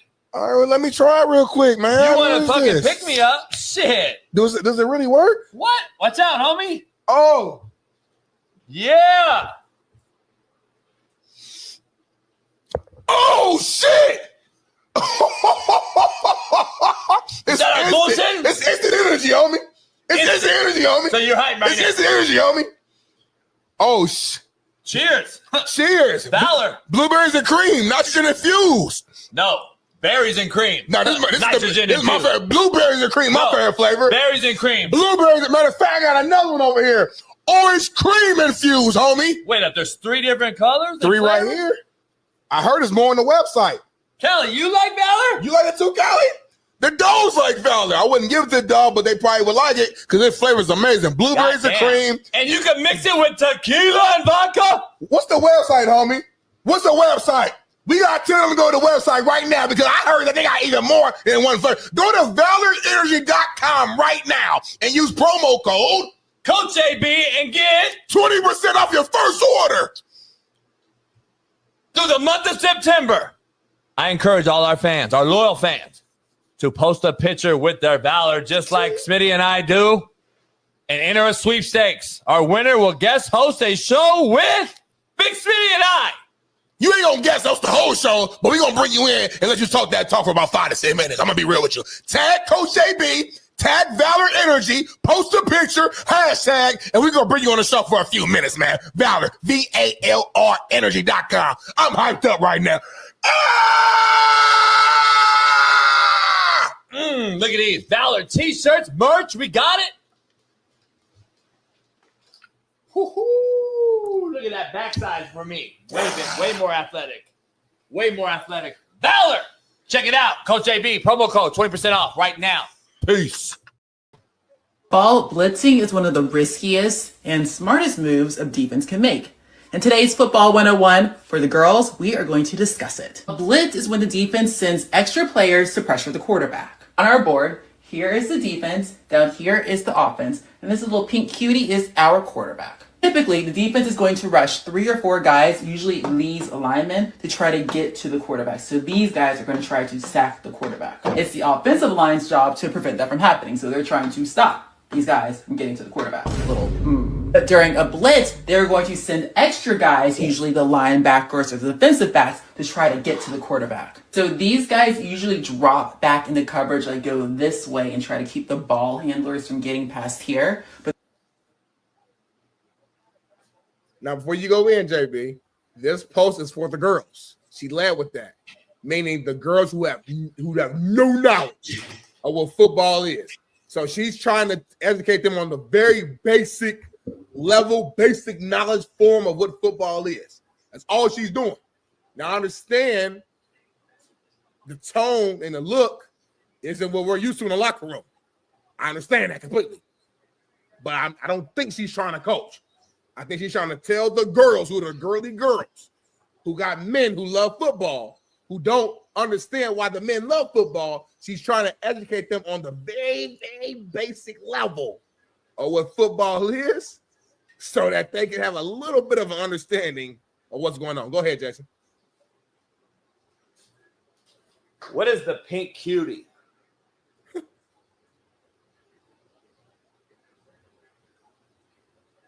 What happened? Huh? I was asking what the pink cutie is right here. It's quarterback. On her board. What's that's the quarterback pink? On her board? Huh? I think that's her QB. And you're defending that. No. Listen to what I said, Jason. I'm saying she's teaching the girls who know nothing about football the very basic level. Gotcha. What are the 5 X's? It's a bear front. She got the D line. It's a bear front.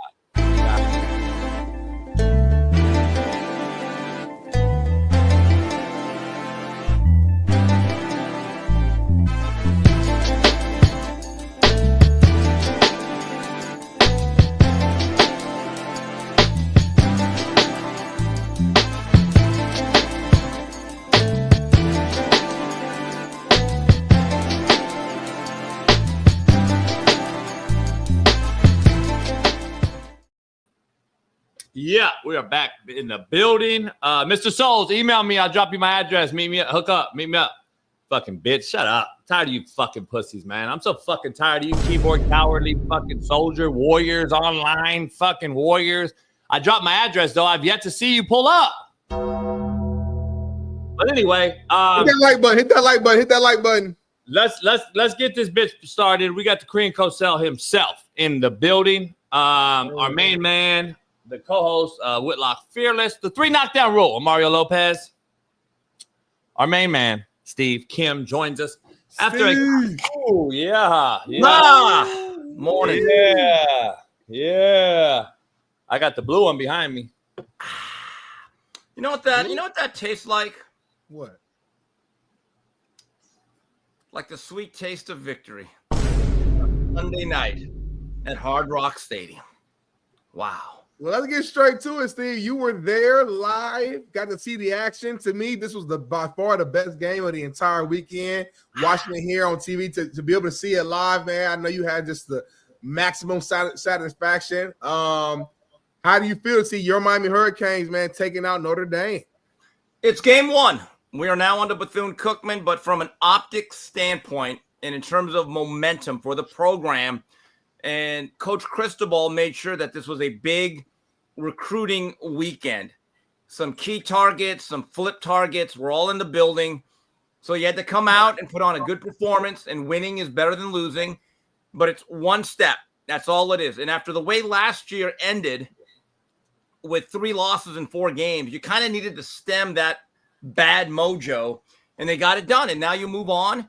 And Bethune-Cookman won't even be a sparring contest or a sparring session. It'll be like hitting a heavy bag, hopefully coming to that injury free. Then you play USF. That game's a little bit tricky with their tempo. Yes, Coach Brown, you have your hand raised. On this very show last week, you fine gentlemen, I said there's a guy at Notre Dame that can't win any big games. And I said, it's very interesting that I can put anybody at Notre Dame and win 10 games. But what do I know? Again, another big game on national television, and Marcus Freeman shit the bed. Would you see, you're fixated on the tight pants. Smitty, am I wrong or right? Did the man not go to the college football finals after winning 2 playoff games last year? So did You're right, Steve. You're right, Steve. So did SMU. Well, but they lost in the first round. You have to win big games to get there. Stop, Smitty. Boise State went. Coach, I'm going to say this right now. All right, because I am deeply, deeply offended. All right, I'm not kidding around here. You got to stop this half Asian hate. That's all. We're just going to leave it at that. Let's just move on. But half Asian hate has nothing to do with you, though. You're full Asian. Baby, stop contradicting yourself. You said he can't win the big game, but he had to win big games to get to the natty. You don't just show up in the natty just because. Right, Coach. He had a good year, and you're right. If Notre Dame now slips to another 7-8 win season, which they have not had in a while. Right. Marcus Freeman, if you talk to Notre Dame insiders, guys that follow this much closer than any of us three, they will tell you he's brought a new energy to the program, and he's recruiting at an even higher level than Brian Kelly. Facts. I think it'd be a little unfair there. Well, Brian Kelly beat Clemson. Notre Dame played a good game. And Freeman lost to Miami, whose head coach is an O-line guy. I mean, they lost. I'm just throwing it out there. Bro. By the way, man, let's get to brass tacks, Steve. Let's get to some future observations. I look into the future, and I'm looking into the future, and I want to make sure we're clear here. Yeah. Miami continues underneath Mario Cristobal to try and choke off games. He tries to. He tried to give it away the other night again. He wanted to. And I'm just trying to figure out in the Georgia Tech game that you and I watched right here at the Palooza, particularly on this TV, and you were like, I was at the Georgia Tech game. It was the Syracuse game. Syracuse and all these other games. Well, Georgia Tech was what, 2 years ago when they choked that? Oh yeah, that's the non-knee. Yeah, we were there. My memory serves me right. We've seen a few of these games, Steve. Why again does he continue to try to give sure lockdown victories away? And is that concerning going forward? Coach, like referee, who's that old referee? Oh, Tony Cortez. I'm fair, but I'm firm. Yeah. I did not like the play calling the last 4 drives. He acted like we had a 28-point lead with 5 minutes to go. Passive, very passive. And my view is you paid a lot of money for Carson Beck, who I thought played a really good game. Now, I think what happened was they thought they could keep moving the line. Now, I got to give Notre Dame's defense credit. They bowed up really well after the opening drive of the second half. I will say this. Cristobal and our staff played the middle 8 perfectly last Sunday, scored right before the half and coming out of the half, with Notre Dame never getting the football.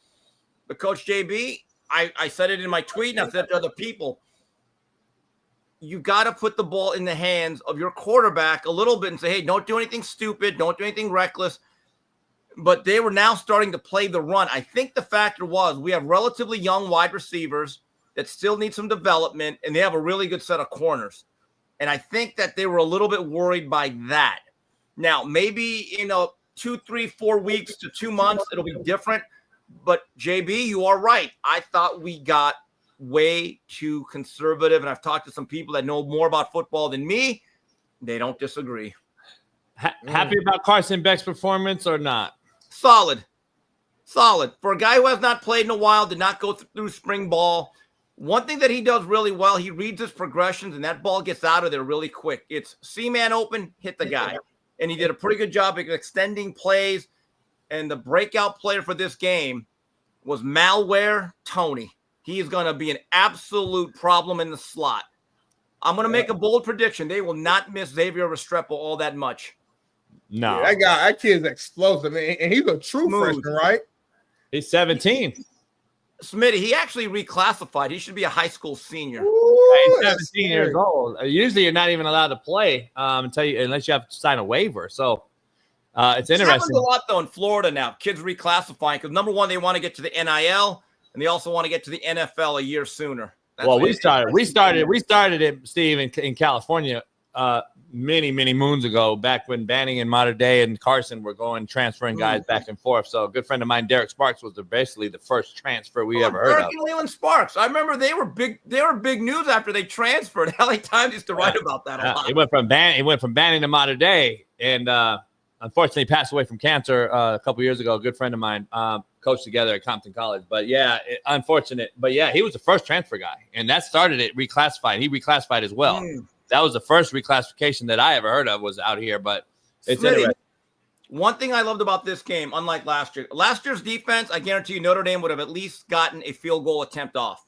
Yeah. This year's defense, so we kick the ball off with about a minute. I'm thinking, okay, guys, let's see what we got. Defenses played pretty well, looked more sound. I love the fact the defensive line, Messidor and Bain, just said, we're closing it. We're closing it. None of the tomfoolery. We're going to close it out. That was emphatic. So, look, it was not a perfect victory. Notre Dame now has to beat A&M to stay in the thick of the playoff race. Last year, they made the playoffs after losing to Northern Illinois. Smitty, me and you watched most of that game together, and we thought dead. Guess what? They ended up playing for the national championship despite their coaching, right, JB? But anyway, so for Miami, it's a good step. They're 1-0. That's it.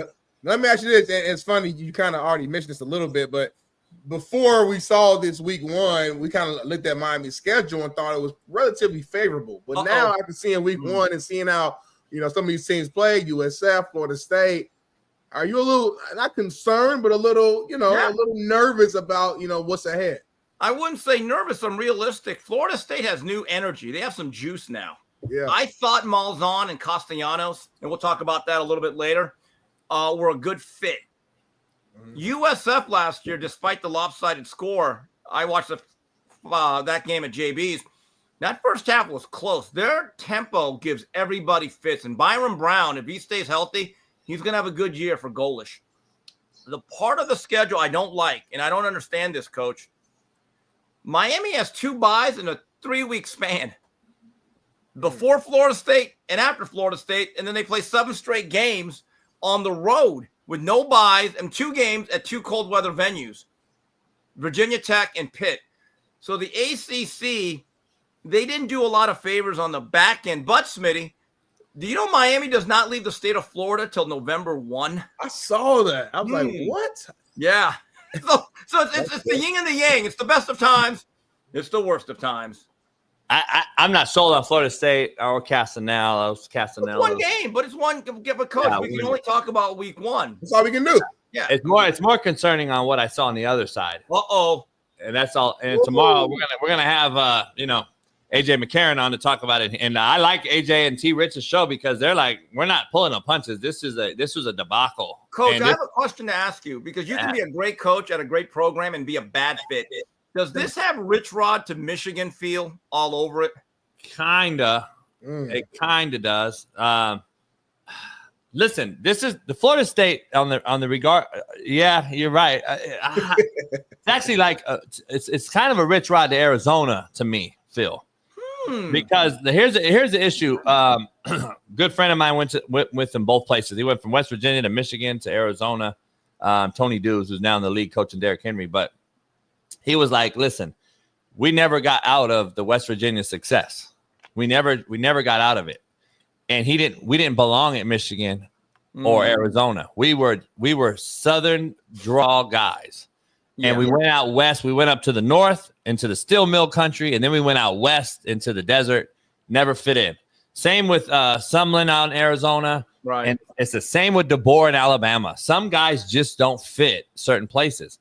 SC's had that for how long now? To replace Pete Carroll, an LA guy. How long has it been since you figured it out? We don't know if it still has happened. They still haven't. So like I just don't.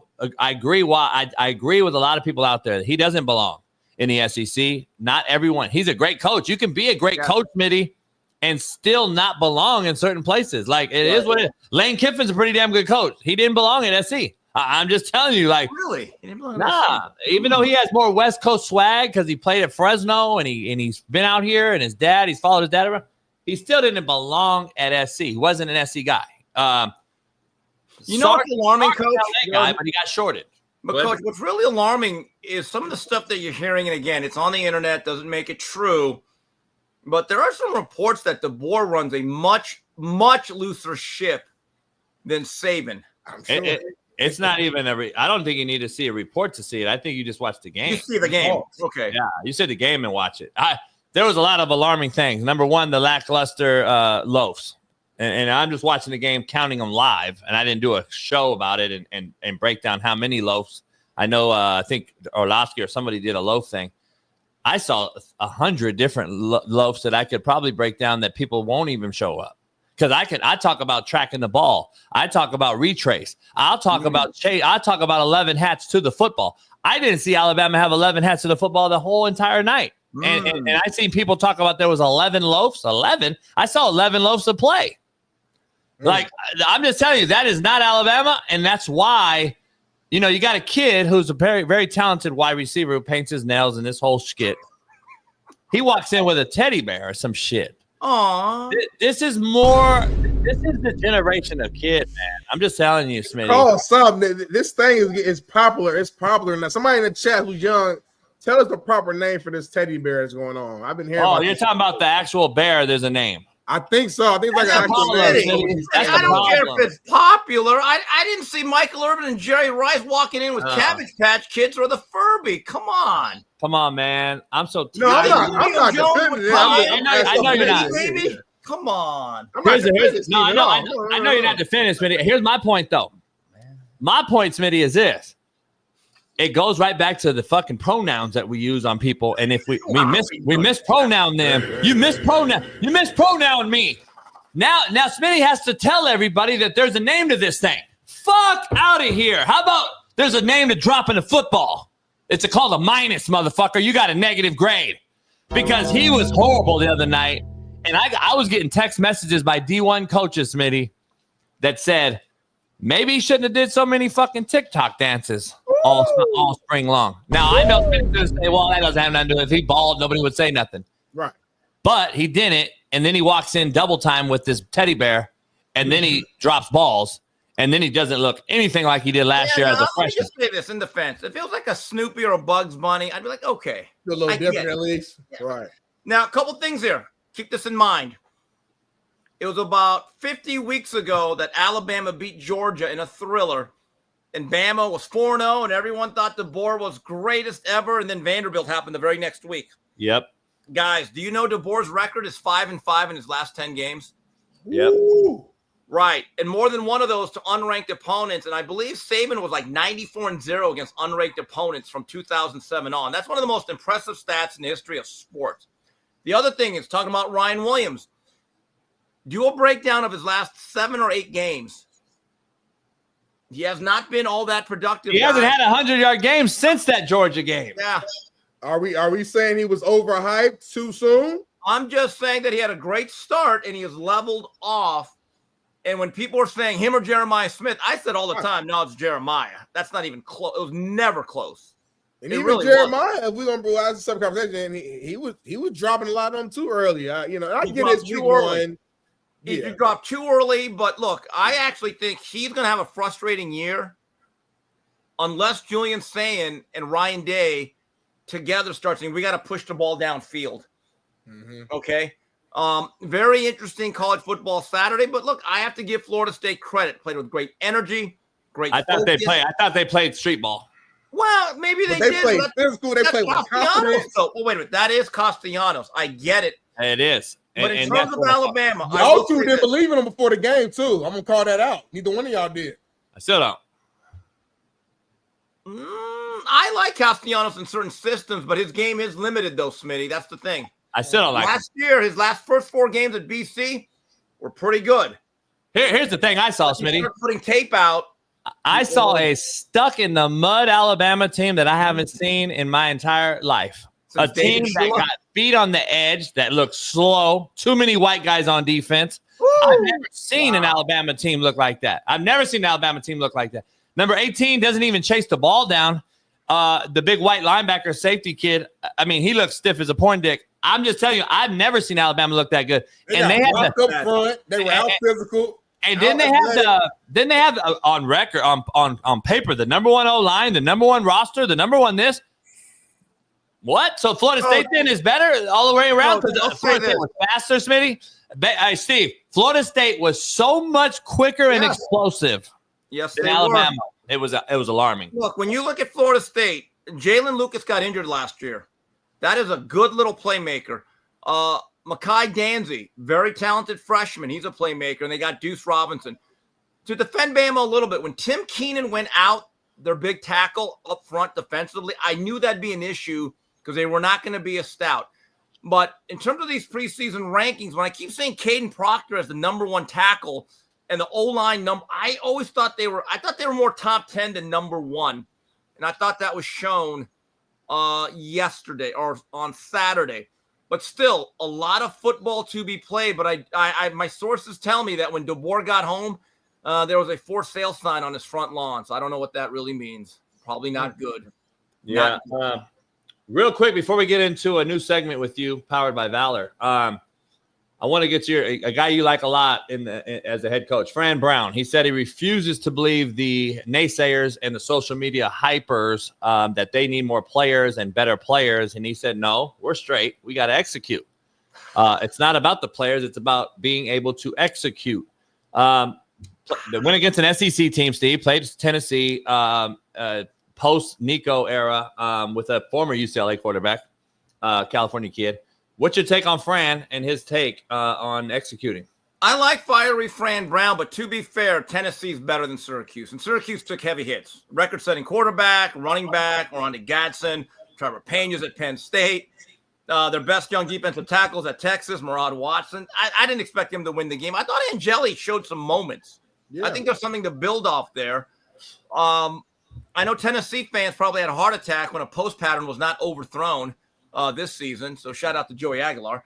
But we're going to see. But I did not expect Syracuse to win that game. But, Coach, you did this. Every game you could say, well, we need to execute better, right? But sometimes there's just a better team facing you, though. Isn't that the reality? Well, top to bottom, 22 guys on the field, either on DO or special teams. Tennessee's better. Right. It just is what it is. If an SEC team's not better than Syracuse, then that's when we really have seen the watered down effect kick in. And I'm not saying it's not far away because it's getting there. But right now, there's still, I don't believe any team in the SEC is less talented than Syracuse.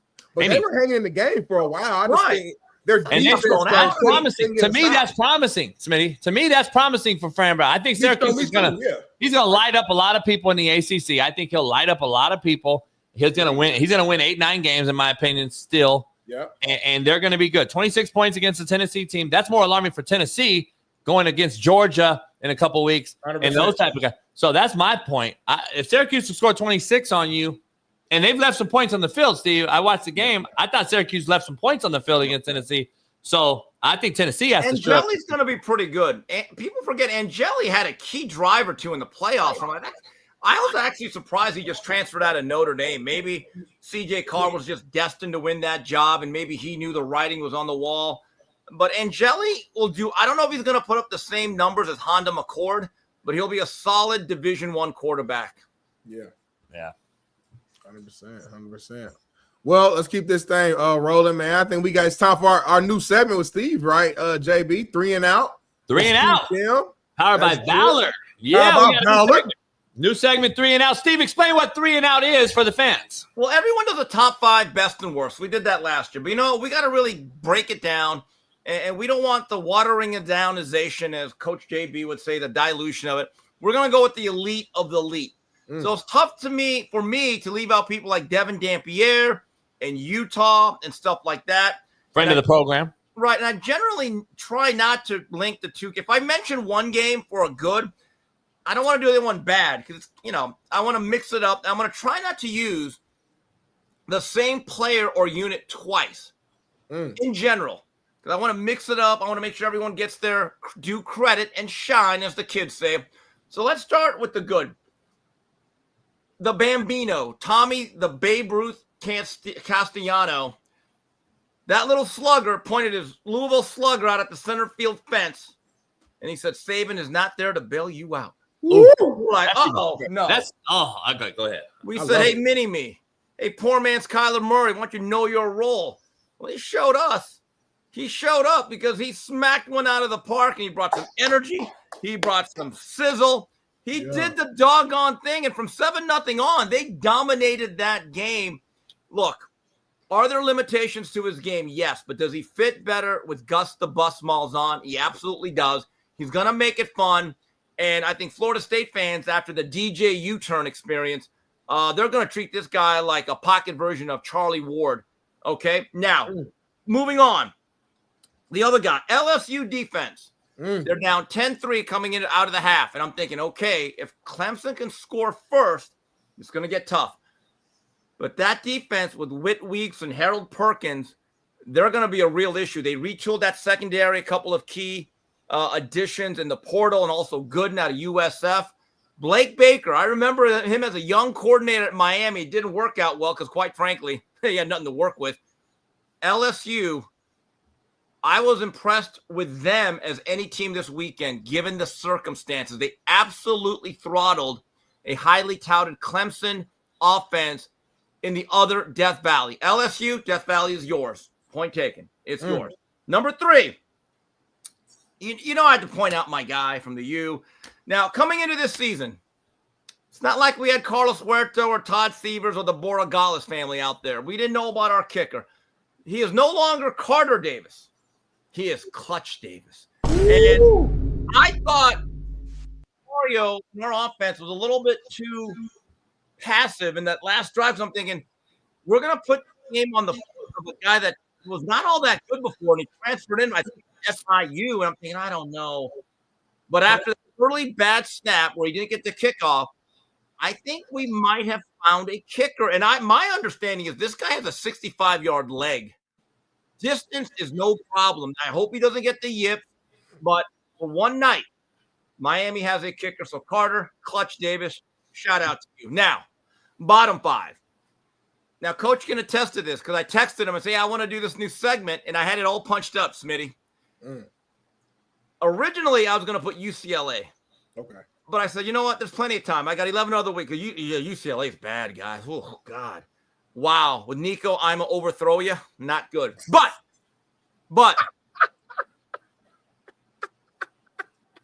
right around 7:15, I went to my email draft and I said, I got to edit this.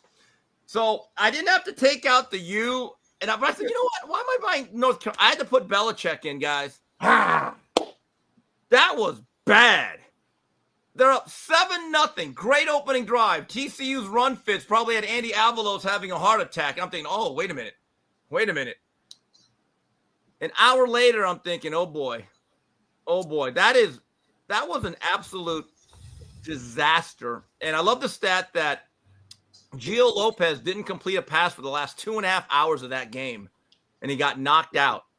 Not 2.5 quarters, not 2.5 drives, but about 2.5 hours. He literally did not complete a pass.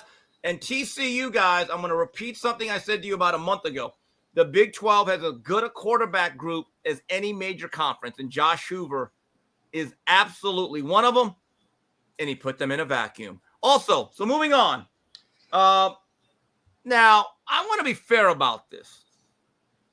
Arch Madness did not really refer to the kid himself. He seems like a fine young man, right? Yeah. But I want to talk about the guys that I respect, that I actually like Joel Klatt. Love him. There were people that had him number 1 in the Heisman race. They had him in the top 3 pound-for-pound players. They had all this hype over him. Number 1 drafter. I'm thinking, and Coach, you told me 3 weeks ago you thought the kid was very suspect. I'll vouch for you. Said, Steve, I don't like his arm. I watched a little bit of that game when I got back because I had to do something Saturday. Hurricanes, alumni, VIP. So I didn't really get to watch a lot of it. Guys, I didn't realize his mechanics were that bad. They got worse. Unbelievable. He's throwing off platform. It's just bad. Inaccurate. I've never seen a more overhyped player coming into a year. And look, I'm not saying he's going to be a bust. He might actually be very good by October. He may be on the other side of this segment down the line. But based on everything that was there and everything that was said, he had 39 yards of passing going into the fourth quarter, and it just looked bad. But really, this is about people like Paul Feinbaum, who literally said he's the most dynamic SEC quarterback I've seen since Tim Tebow. Give me a break. And finally, talked about this with Big Matt. Coach Prime. I don't want to go all Jason Whitlock here. However, that clock mismanagement that I saw on Friday night, if Prime was a doctor, he would have been sued for malpractice. And I'm going to say this again.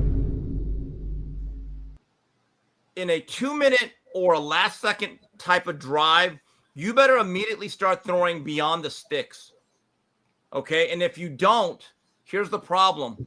And I saw this last year with Virginia Tech Miami in their last drive. If you're going to get 3 yards, and I know you want to save the timeout, here's the problem. If those 3 yards cost you 40 seconds, just call a timeout and reset your offense.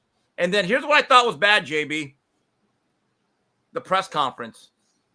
I don't think Coach Prime understood. Like, well, with the time, I was like, Coach, just say you messed up and move on. Bad weekend. And by the way, Georgia Tech, they will play better. I'm telling you guys, that's a tough out for everybody. I like Haynes King. I want to go back to Arch Manning real quick because I think I'm the one that said this, and I've been saying it. And I said fairly. I said if it does happen and he has a bad game or continues to, we're going to go back to the fact of who he played against in high school. A lot of white guys, a lot of Asian schools. Not good. Look at this great freak chasing him down here. Look at this guy right here. Hey, shout out to Coach Hayes. He calls them little Timmies. A lot of little Timmies in that league. Listen, I'm not saying it 1000% matters, but it sure matters. Though. It matters, man. It matters. I've never seen a guy come from one of these programs and then go out and just dominate college football. And then Coach, hold on. Peyton went to that same school though. Yeah. The talent was much different. Yeah. I'm gonna be honest. Some cats go to bad high school programs. Like I'm not saying they don't. I'm not saying they don't. Yeah. But I'm saying, Smitty, as time has gone on, Peyton and I are the same age. We graduated in 94. Mm-hmm. We were Streaking Smiths together. Brian Greasy, him, myself, Allen Iverson. We're all graduated same class. I was born there. I want to be clear here. The talent stayed at schools then. It's moving around like unbelievable now. So you can't expect that high school to look the same as when Peyton was there. That's a fucking joke. You're right. That's a horrible. That's a bunch of cheerleaders out there playing against them. And here's the thing. I want to defend Shador here. Oh, because we gave Shador a lot of the same heat and the hype. This is no different. He has a daddy that's famous. He has an uncles that's famous. And we have hyped him beyond comprehension. He was never that guy to me. And we already have put him on a pedestal that he's the number one pick. He's this and that. And I'm the only one that said, hold on. No, he's not. I got to see it. And I don't see it at all. I haven't seen it. I have yet to see it. I don't see it. His mechanics deteriorated as the game got tighter. And I can't explain it to the casual fan, but knowing this position and knowing how it is, when your mechanics deteriorate in the game, it's one thing that tells me you're scared. A, you don't know what you're doing. B, and the game is too big for you. C. That's really what it is. Because I know when my mechanics failed on me is because I rushed it. I tried to, and that's why I go back to don't rush it. Be quick, don't hurry is my quarterback mantra. Be quick, don't hurry, Smitty.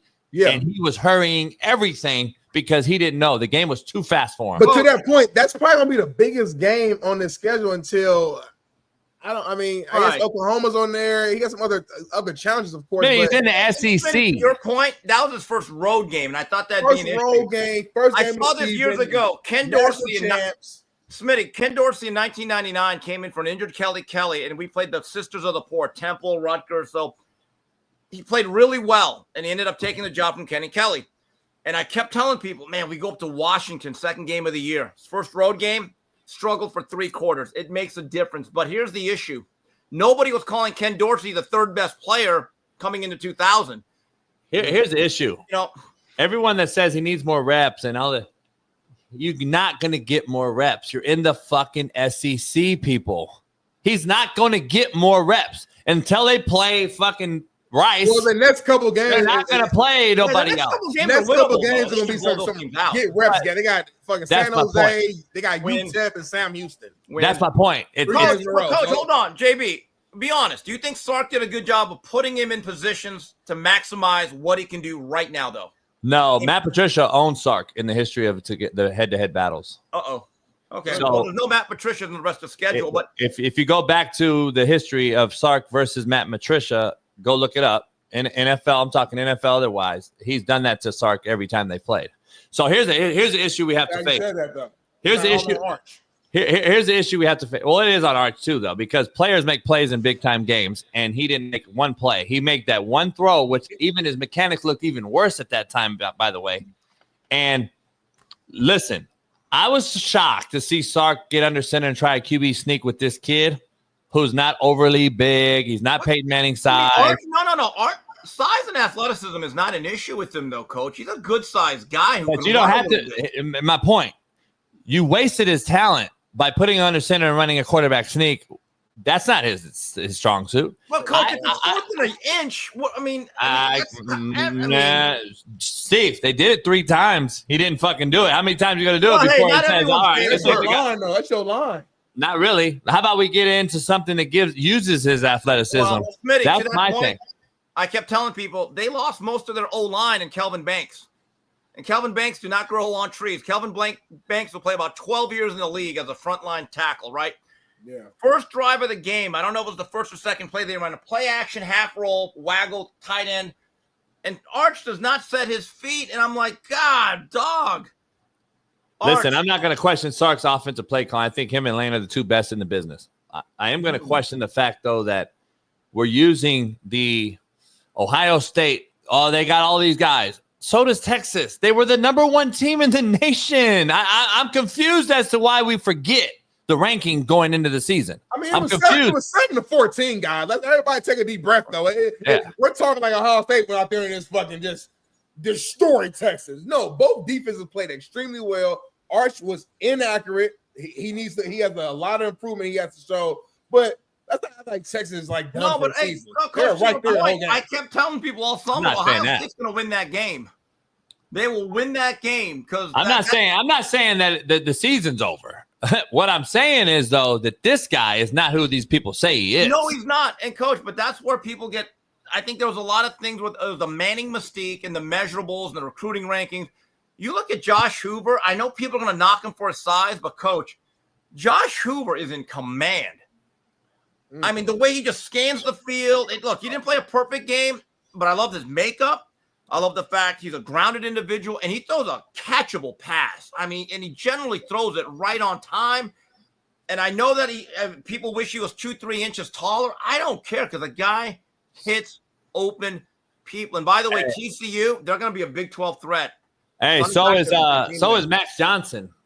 I mean, he came in and knew what he was doing. Yeah, I guess, but it's easy to come back when the team's kind of letting up. And Max gives you none of that +1. Nah, but he was there, though. See, the difference is I let in the show today. Like, we're seeing all this movement. There's 4 returning quarterbacks starting at big-time schools. I believe it's Aller, Drew Aller. I believe it's Nussmeier. I believe it's Klubnik. And I believe it's Arch. Everybody else is a transfer. So, like, Ohio State has a new booty. Michigan has a new booty. Alabama has a new – Sellers, yeah. So, there's 5. There's 5. Bama has a new booty. UCLA. No, Bama. Ty Simpson is not a transfer guy. He's an organic recruit. Well, didn't play though last year. Okay, all right. So like, there's a new booty other than 5 at the helm of their respective place, and this Geo kid didn't get in until March or April. Right. He went to USA. So yeah. So he was. Alabama. So I just keep seeing the mediocrity at quarterback, and I'm seeing it all across. I didn't see anybody stand out to me this whole weekend. And I get it's week 1 and all that, but how many years in a row are we going to continue to say it's week 1? That's more look good to me, man. But it wasn't like, Smitty, it didn't stand out to me. Nussmeier, when they get that offense rolling, because I really think they controlled that game. That game was not as close as the score indicated with Aaron Anderson and Trez Green and that set of receivers. And if a Hinton can ever stop jumping for every pass, Nussmeier's going to have 4,000 plus yards again. Klubnik disappointed. Clemson disappointed. Yes, they did. And Dabo disappointed. Again, week 1 slow starts. They remind me of the Cincinnati fucking Bengals. That's what they've been doing the last few years. I don't understand. And they don't go in the portal as much as everyone else. He lives off that. I don't go in the portal, blah, blah, blah. And now he's done it a little bit more. And everyone said he has his pinky toe in there. It's not like he dove in. It's But remember, we came on and endorsed this team. They're the favorite. They're the natty. Coach, they lost by a score. Let's not act like I get it. Really good LSU team. I get it, but we don't know. But see, now we change it and say a really good LSU team. That was a game of the weekend. A good LSU team. He was like, yeah, it's probably the best game. That was a good game, bro. Like, no, but this is the thing. LSU last year, we talked about how bad they were. Now we haven't seen them in a year, and now it's a really good LSU team. How the fuck do you know? They weren't terrible last year. They were just disappointing. Come on. They weren't terrible last year. I think I'm just telling you right now. I'm not a Brian Kelly guy. I like Brian Kelly. He wins in a lot of other programs, but he just can't get at the big ones. Hey, guys, you know what team is impressive? And I don't know how much that to do with it. Utah's new offense with Devin Dampier, the way they out-leverage people and create numbers, they're going to be tough. And they got a good defense. They hit. I like the kid. We had his dad and him on. John Henry Daly. Oh, I was impressed by Utah. I know. I was talking to Weddle the whole time. Weddle was at the game with his family, and Weddle keeps it real. You know that. He's like, I don't know what to fucking think. This team, UCLA, is horrific.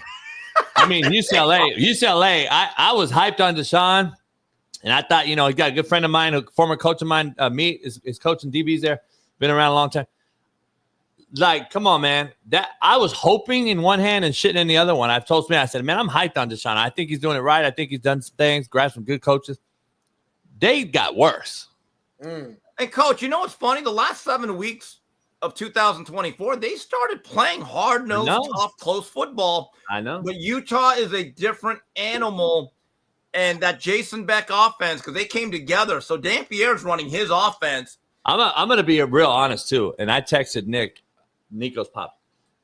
Nico's a prime example of why we fell quarterbacks. Nico has every Nico. I would have a hard on coaching Nico. Nico has every single thing that we want in a quarterback. He's got a big-time cannon, big-time arm. He throws a great ball. Right. He's athletic and can run. Okay, Smitty, get ready. He's long. Okay. He's got a quick release for it and elongated motion. He has such a cannon. Okay, keep going. But We failed him at the stage of high school and youth, that what he did and went through, how the steps he went. He went from Warren to Poly, back to Warren. Who really coached him? Who really matured him? Who really got him? Then he went to Tennessee, big-time program, got a big-time bag. Big-time bag. Showed you glimpses of his arm and showed you glimpses of this, and then left. And now he's back at UCLA, and half the hate, Smitty, be real, is because of how he left Tennessee. Right. The other half is the fact of what he did on the field the other day.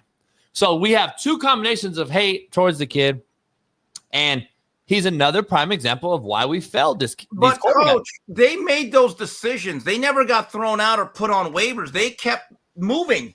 Oh no, I'm not blaming nobody. So I'm just saying. I'm watching some of the Tennessee highlights. I'm going to watch a cut up of the game later. When I saw Joey Aguilar, old little Joey, he ended up in a good spot. Just hit a post pattern. I mean, Tennessee fans must have fainted. Like, wow, that wasn't. So basically, they traded quarterbacks, correct? Yes, and I'm wondering who really upgraded. Woo! Listen, this is the game. This is the deal. This is why I don't. This is why I don't pay these guys. This is why I wouldn't pay the Ryan Williams and these other guys. This is why you don't. And it's starting to become the bag grab. It's a bag grab, and we're paying these guys off potential coming out of high school. And I'm just like, dude, this is killing the game. You can say all you want about me. It's killing the game, and it's evident in front of our very faces. Because if the quarterback position is failing, the entire gamut's failing. The quality of football is shitty. It was the worst week one that I've ever watched, and it's gotten worse. Last year I said it. And you said that last year. Last year I said it. You said the year before last year. Coach, and now guess what?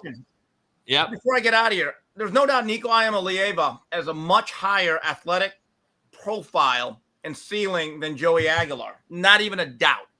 All right. But the question then becomes, because people have had these whispers, is Nico just really a product of the 7-on-7 that we're mesmerized by the camp scene instead of looking at the actual game tape? Steve, they all are. They all are. That's the point. They all are, though. This is the point I'm trying to make. This is all these quarterbacks. Like, let's be honest. If Arch Manning is not a Manning, he's a fucking nobody. Because he's at a small ass school in the middle of fuck nowhere, and he's probably not even on the radar. Let's be honest. He's not even on the radar because he's not at Mater Day. He's not at IMG. He's not at Bosco. He's not at Northwestern. He's not at one of these powerhouses. He's not at Gibbs. He's not at one of these powerhouses. So he's not even on the radar. And then you go to these other QBs. Think about it. The 7-on-7 thing has ruined all of them. It's not just one guy. This whole quarterback thing I'm seeing right now is bad. Coach, before I get out of here, one of the great receivers in Miami history, Leaping Lamar Thomas. I saw him Saturday. We're at a function together. And I thought about you. We brought you up a little bit. We talk all the time. He's a good dude. And he says, Steve, I coach wide receivers. I do some training. And I've had so many guys come in. Man, this guy's a 7-on-7. He goes, hey, can I tell you something, buddy? He goes, I've had to tell so many people. You want to put my job in the hands of a guy that basically plays flag football? Can he actually play football? Like, he is so out on the whole 7-on-7. Well, hold on, Steve. But we got, certain people training our guys. Miss 3 Tech. Yeah, I know you've seen the video. Smitty, get out of this. Smitty. I know, Steve. I know, Steve. You saw the video I put on with Matt. He's measuring body fat. You savage. The hell's wrong with you? Thank you, Steve. Thank you. But I do want to say before I get out of here, all of our clients should be drinking Valor because you want to stay energized. You want to stay pepped up. You want to stay active. Anyway, guys, I'll talk to you Thursday and Saturday. I'll see you. Football Palooza. We're week 2. Big Bethune-Cookman game. We're not having that game on. We're not going to have that game. Shut up. Stop the Asian hate. See you guys Thursday. Peace. All right. Peace. Steve Cam, y'all clap it up for Steve Cam, man. We almost hit 2,900 people, man. Live. Be sure to hit that like button, man. Right now. We should have 3,000 likes right now. It should be 3,000 likes right now. I didn't even know that. You gotta look. But this is a show. I'm so in tune today, like getting back on. And I love how focused you are today, man. Yeah. So it is what it is. You need a break or no? Yeah, I need a quick commercial break. Sorry, move my whip. Come right back, and then I'm good to go. Rest of the show. That shit changed. New era. New era. Like you act like we came a break or something. Like we had Monday off. It was like you talking. Yeah, I agree with Wyatt. Steve Smitty energy this week today. The energy is very high. We got a lot of guests on, so I'm kind of it's different. We got a lot of guests on. When it's me and you, it is. I agree. I gotta respect my guests. Because you're respectful. You're respectful. You're very respectful. You're very respectful. And people get mad at me. Like I also do. Same thing. I call Sabrina ma'am. I try to let her speak, but she was a woman. Anyway, we'll be back in 3.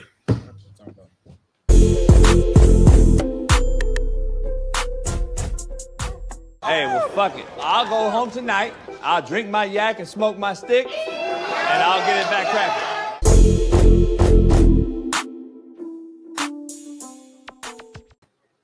But I don't think she's trying to coach. I think she's trying to tell the girls who are the girly girls who got men who love football, who don't understand why the men love football. She's trying to educate them on the very, very basic level of what football is so that they can have a little bit of an understanding of what's going on. Go ahead, Jason.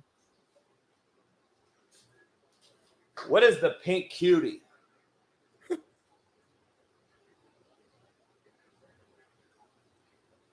What happened? Huh?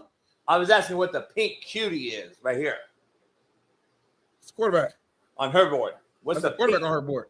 Huh? I think that's her QB. And you're defending that. No. Listen to what I said, Jason. I'm saying she's teaching the girls who know nothing about football the very basic level. Gotcha. What are the 5 X's? It's a bear front. She got the D line. It's a bear front. Gotcha. All straight, all cross straight level, all 5 X's. It's a bear front. It's straight up. All right.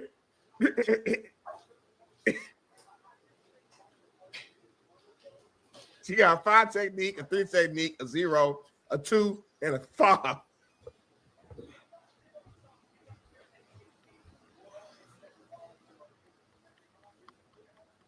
I can't do it no more, homie. I don't know if I could do it. We got to stop. I just don't get it. Hey, shout out to her though, man, on everything. I don't get the defense of it. What she did worked because it's on our show. But I don't get the defense of it. It worked. Like the content worked. If she would have said, homie, real shit. People, ladies and gentlemen, this is Blitz and Tits. And then she popped them titties. I bet you it cracks, right? Because we all know the real. That's what the real is. But if you come out, see, you gotta. If you ladies are gonna do it, then be the fad. Do the fad thing. Like come out, titties out. Like that would be okay. She's doing it for clowning purposes. Why can't she be respectful though? She can be respectful because there's one girl who used to walk around talking about sports betting and used to bounce her motherfucking titties up and down, and you used to disrespect her. Not disrespect her, but like you would view her as like somebody who we don't respect because of how she did her thing. At least this woman is trying to be, covered up. No. Let me clarify. Okay. Because that broad's a joke. The bouncy titty one that does that, she's never even hit a bet, and she just doing it to the titties. And then she got cracked on a fraud case and all kind of shit. But anyway, I'm saying if she were to walk, that same broad, if she were to walk around with her titties out bouncing for real, we would look at it like, all right, that she'd blow up even more. Plus, we don't give a fuck about your bets. But would we respect her? No. Okay. No, we would respect her titties though. Oh, and it's like a, what do you call that? It's a catch-22. No, like it? That's her niche or that's her shtick. Her shtick. Her shtick. That's her shtick. Which I respect the shtick. Okay. So like what I'm saying, like, oh, it's cool. Her big titties out, boom. We don't give a fuck about your bet, man. Like, you respect the shtick. Yes. You don't respect the actual woman. And if she came out and was like, she knows she's horrible better. She knows she don't know nothing about football, but she's making it like a fun. Oh, like made it funny almost. Yeah. Like you don't got you. Here's my bet of the week. And her titties just bouncing like a motherfucker. Nah, I got you respect. I respect that. Let me ask you this though. Was this woman at the very basic level, the woman on the screen, was she technically wrong as far as the basic level of her explaining to the girls what a blitz is? I can't listen to one thing she says. No problem. No problem. All I'm saying is a lot of women like really legit don't know football at all. I can't pop it up. Like go ahead. No, but to answer your question, if I see the board like this, right? To get back to your 5 X's and the pink and the pinky or whatever. Okay. I took personal offense to the pinky because that's like y'all call my dick pink. I actually like that it's pink though because that's the soft position on the football field. Yeah, it's not. But when I see that picture, that board, and then I see her on the picture walking towards it on the back on their wall. I didn't see that's a good picture. I didn't see that. Yeah, I can't listen to anything else she says. So that's right.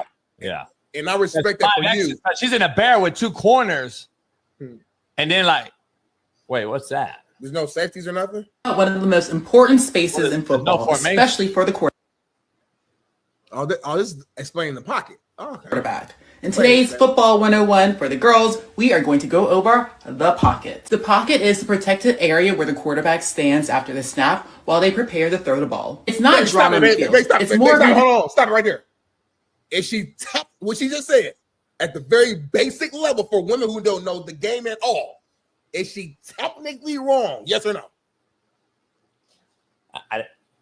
Respectfully, she just said the pocket is the protected. Respectfully, I didn't hear. You have to rewind it. Up in, it's the protected area where the quarterback is. She technically wrong? You have to rewind. Respectfully, I didn't listen to her. You have to rewind it. Important spaces in football, especially for the quarterback. In today's Football 101 for the girls, we are going to go over the pocket. The pocket is the protected area where the quarterback stands after the snap while they prepare to throw the ball. It's not drawn on the field. It's more of an invisible bubble created by the offensive line. Is she technically wrong for the... So hold on, Jamie, before you go in, just listen for a second. Because you cut me off. I'm tired you cut me off, just like you did Sabrina.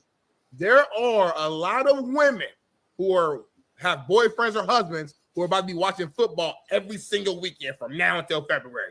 And they're walking around with wings. They're walking around. They're trying to sit down and drink beer with their husband to relate. And they're watching the TV and they're hearing these terms, pocket, blitz, etc. They have no idea the very basic level what it means. So I'm saying to have another woman who speaks their language, their girl talk, to teach them the very simplistic level of certain terms, what's the issue with that? Go. I want to hear one more thing she has to say because I'm very interested in this next part before I answer that. Can we play it? Yep. Think of the lineman forming a U shape around the...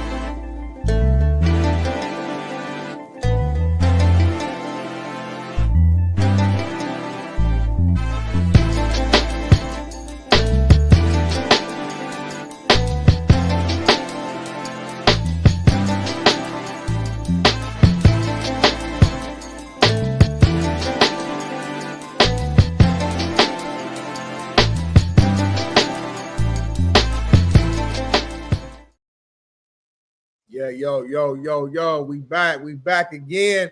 Hit that like button, subscribe, become a member today. That commercial right there, man, that we just played, if you notice, JB never answered my question. He never really answered the question and what I told him. What we got right here? So I'm gonna play that again. Hey, Zaddy, can I get $20 for a taco?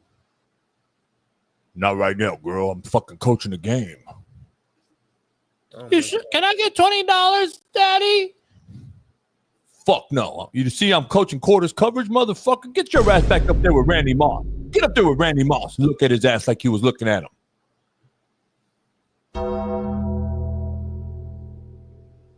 Can't believe I just watched. All right, Cindy, my bad. I was running out. What happened? Is this a video? You do know that Belichick doesn't run that relationship.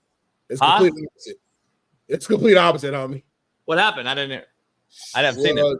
It was a video right now we're showing, and we heard some audio. Wait, she's talking to him during the game?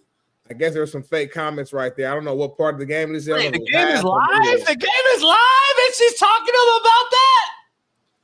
Wait up, homie. Are you shitting me right now?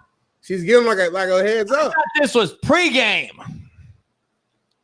Oh, it is. Like it is. It is. Okay. It was like Thank God. Thank God. You was ready to go off. Like, relax. But is she really asking him for $20? Was she really asking him for $20 to go to the concession stand? No, she wasn't, Jason. She was saying, "Good luck, babe." Man, that's it. And walked off on me. I hate the internet. It's crazy. The internet's like the more I stay on it, the more I'm starting to dislike it. We literally paused the video. Like, this is going on online. I've been telling you. We literally paused the video at one point and said, "Uh-oh, look like she's looking at Randy. Stop it." I've been telling you. Stop it. You can literally do this to every single human being on earth.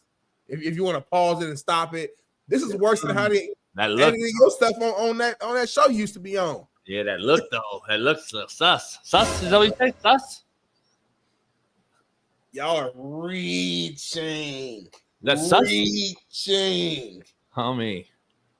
Y'all hate on Bellichick so bad that y'all are just waiting and wishing and hoping that she does something. I love Bellichick. Well, y'all don't like her. And y'all are sitting back just hoping and wishing. I don't like Bellichick. I don't respect Bellichick for this act with the young broad. I've already said it, though. I've been the only one that said I don't respect that. Just like anybody. I just don't respect any guy dating that young. That's just me. Unless you're that young. That's all I'm saying.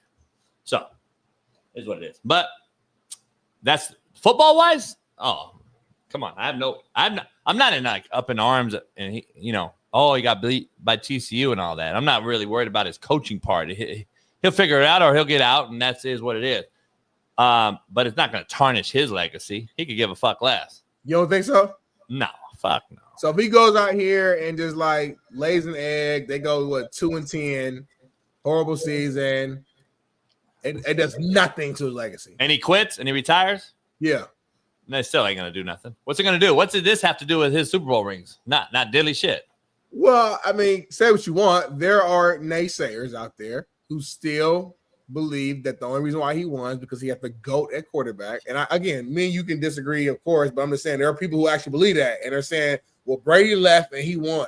When Brady left, you had one decent season with Mac Jones, and then the pictures went downhill. Now you move on to college because no other NFL team wanted you. You go to college and then you go 2-10. You can't win there. So at some point, people start to look at the life without Brady and look at his career without Brady as a head coach, and it doesn't look so hot. So all I'm saying is there's arguments there for the people who want to lean into that. My eyes work. They're not arguments because he took Cleveland Browns to the playoffs. So stop. Let's be real. You guys will credit and praise these motherfuckers.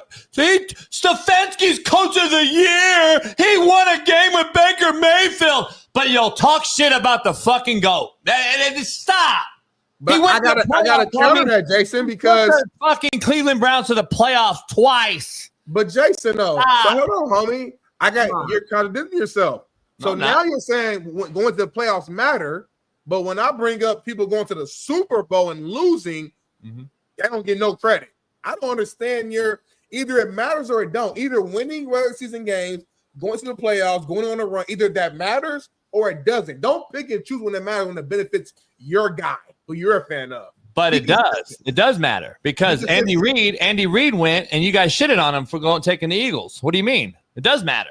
I ain't shit on him. What are you talking about, homie? It does absolutely matter. No, stop. Hold on, we're talking about Shanahan in particular. I know that's what you're talking about. Yes, I am. Who choked as an OC and continues to choke with the best roster in football. It absolutely fucking matters. What do you mean? What are you talking about, homie? He gets no credit for going to Super Bowl, but Belichick gets credit for taking the Browns to the playoffs. Let me ask you something. Playoffs? Yeah. Let me ask you something. Yeah, because then he won 2 Super Bowls as a D coordinator in New York, right? Head coach. We're talking about Hold on. No. Hold on, though. Hey, guy. I haven't heard y'all talk about Pete Carroll because everybody bashed Pete Carroll, but don't remember when he took the Jets and the New England Patriots to the playoffs early in his career when everyone talked shit. He actually went to the playoffs, though, with the shitty New England Patriots team back in 94, 95. It has to do with the take I'm making. What do you mean? It absolutely matters. So they bring Pete Carroll into this because coaching matters, homie. He didn't inherit a great roster as Shanahan did.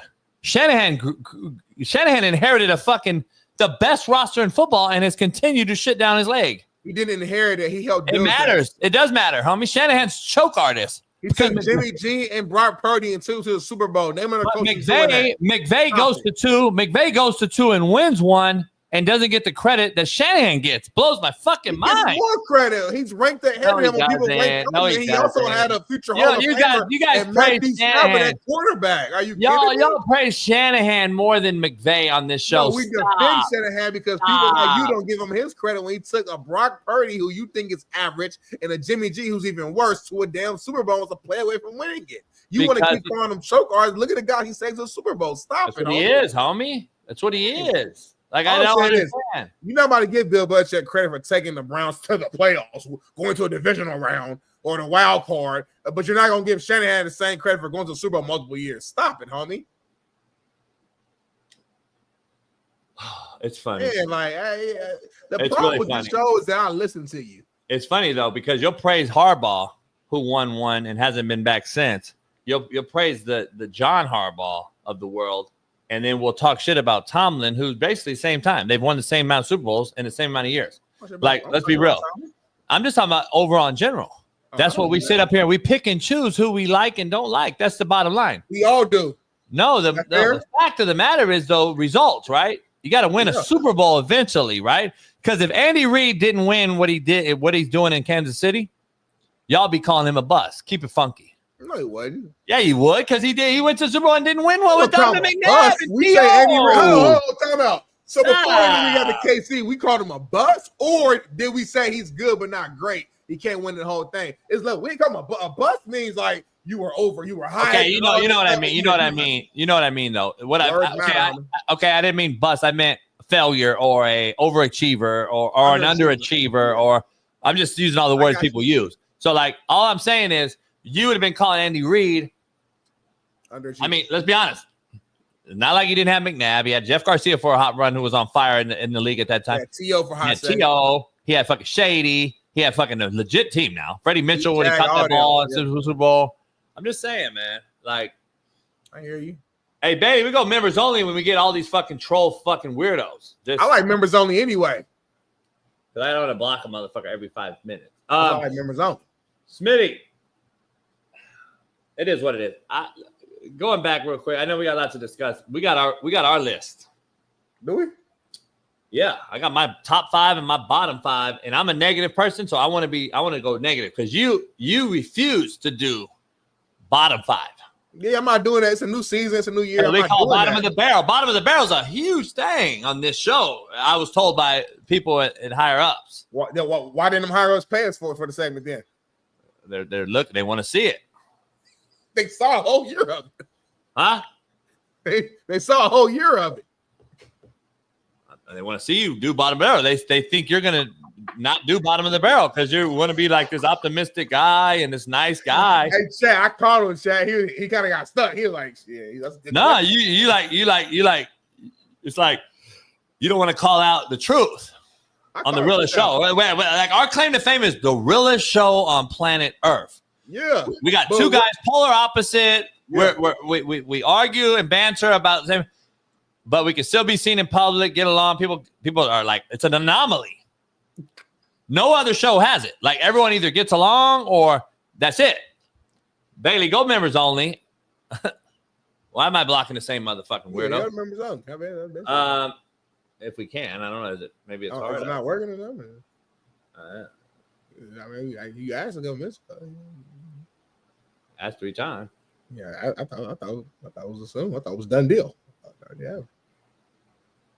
I blocked him again. You gotta keep blocking him. K-Shay, how you doing? All right, Bailey. All right, Smitty. I'm gonna do bottom of the barrel. Fuck it. 3rd time, Bailey. Show the graphic. Let's get it going. Bottom of the barrel. Let's start with the bottom. Arch Manning.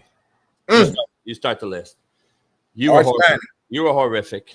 Bottom line, Arch Manning, you're in the bottom of the barrel. You're the bottom of the barrel. You are horrific. Is it because of the hype?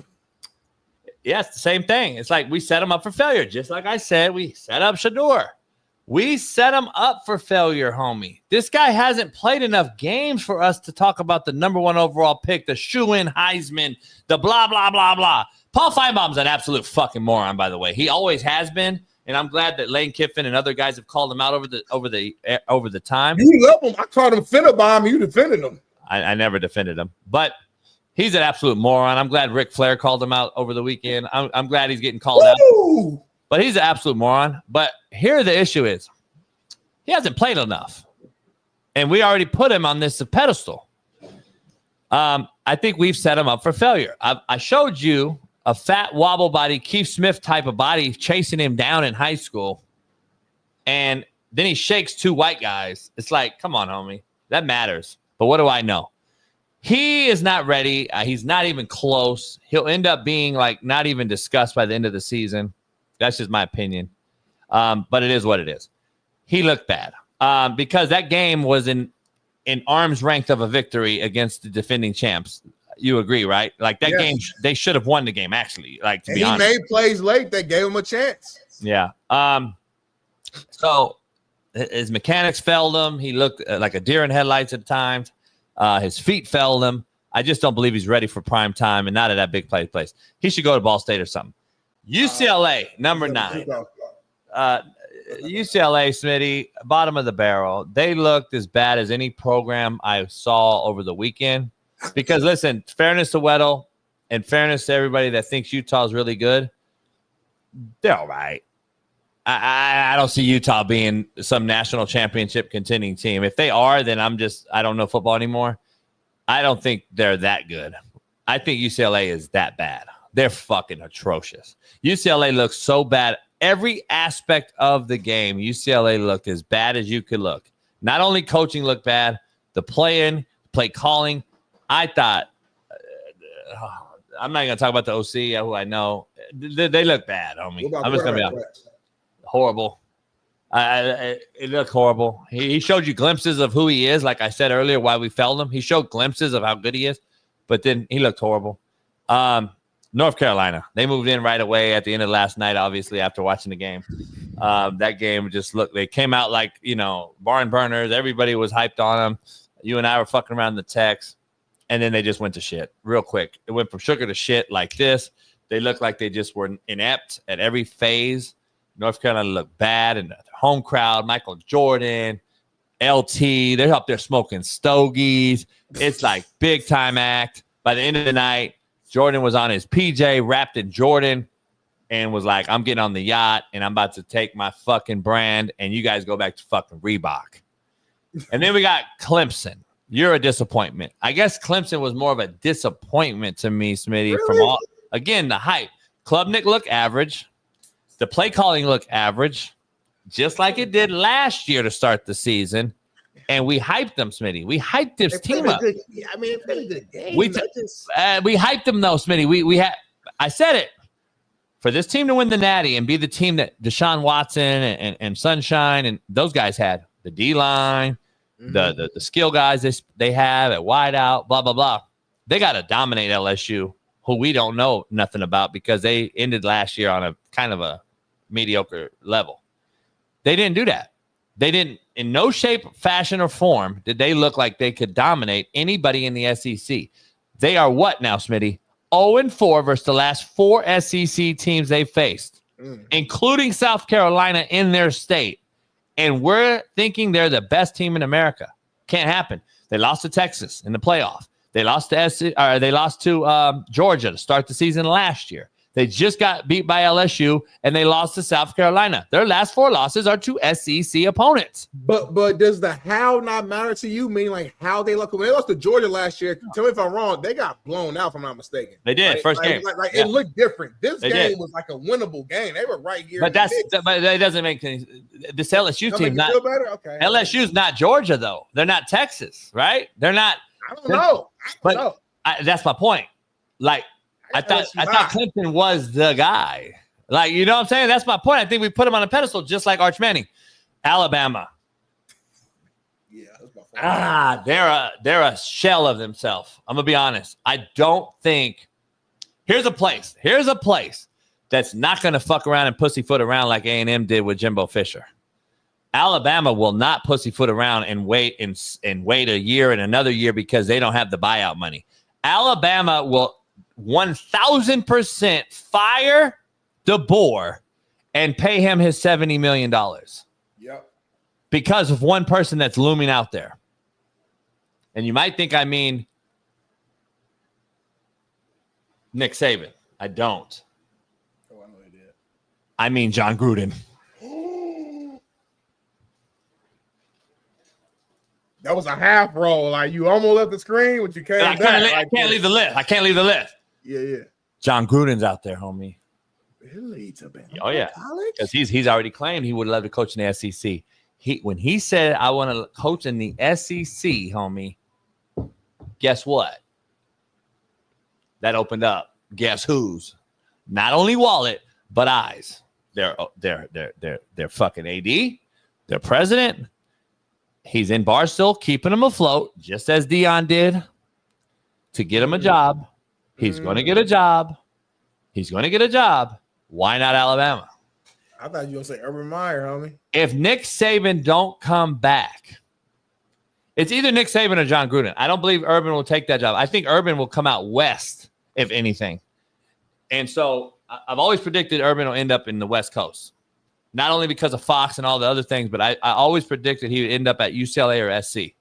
That's my take on Urban. I've been saying that for some years. May not happen. I might be wrong. I'm cool. I get wrong. But regarding the SEC, I think John Gruden fits that program to a T. That's just me, though. And I think you'll fire DeBoer. If DeBoer, AJ McCarron's texting me right now. He said, I can't fucking wait for tomorrow's show. Ooh, man.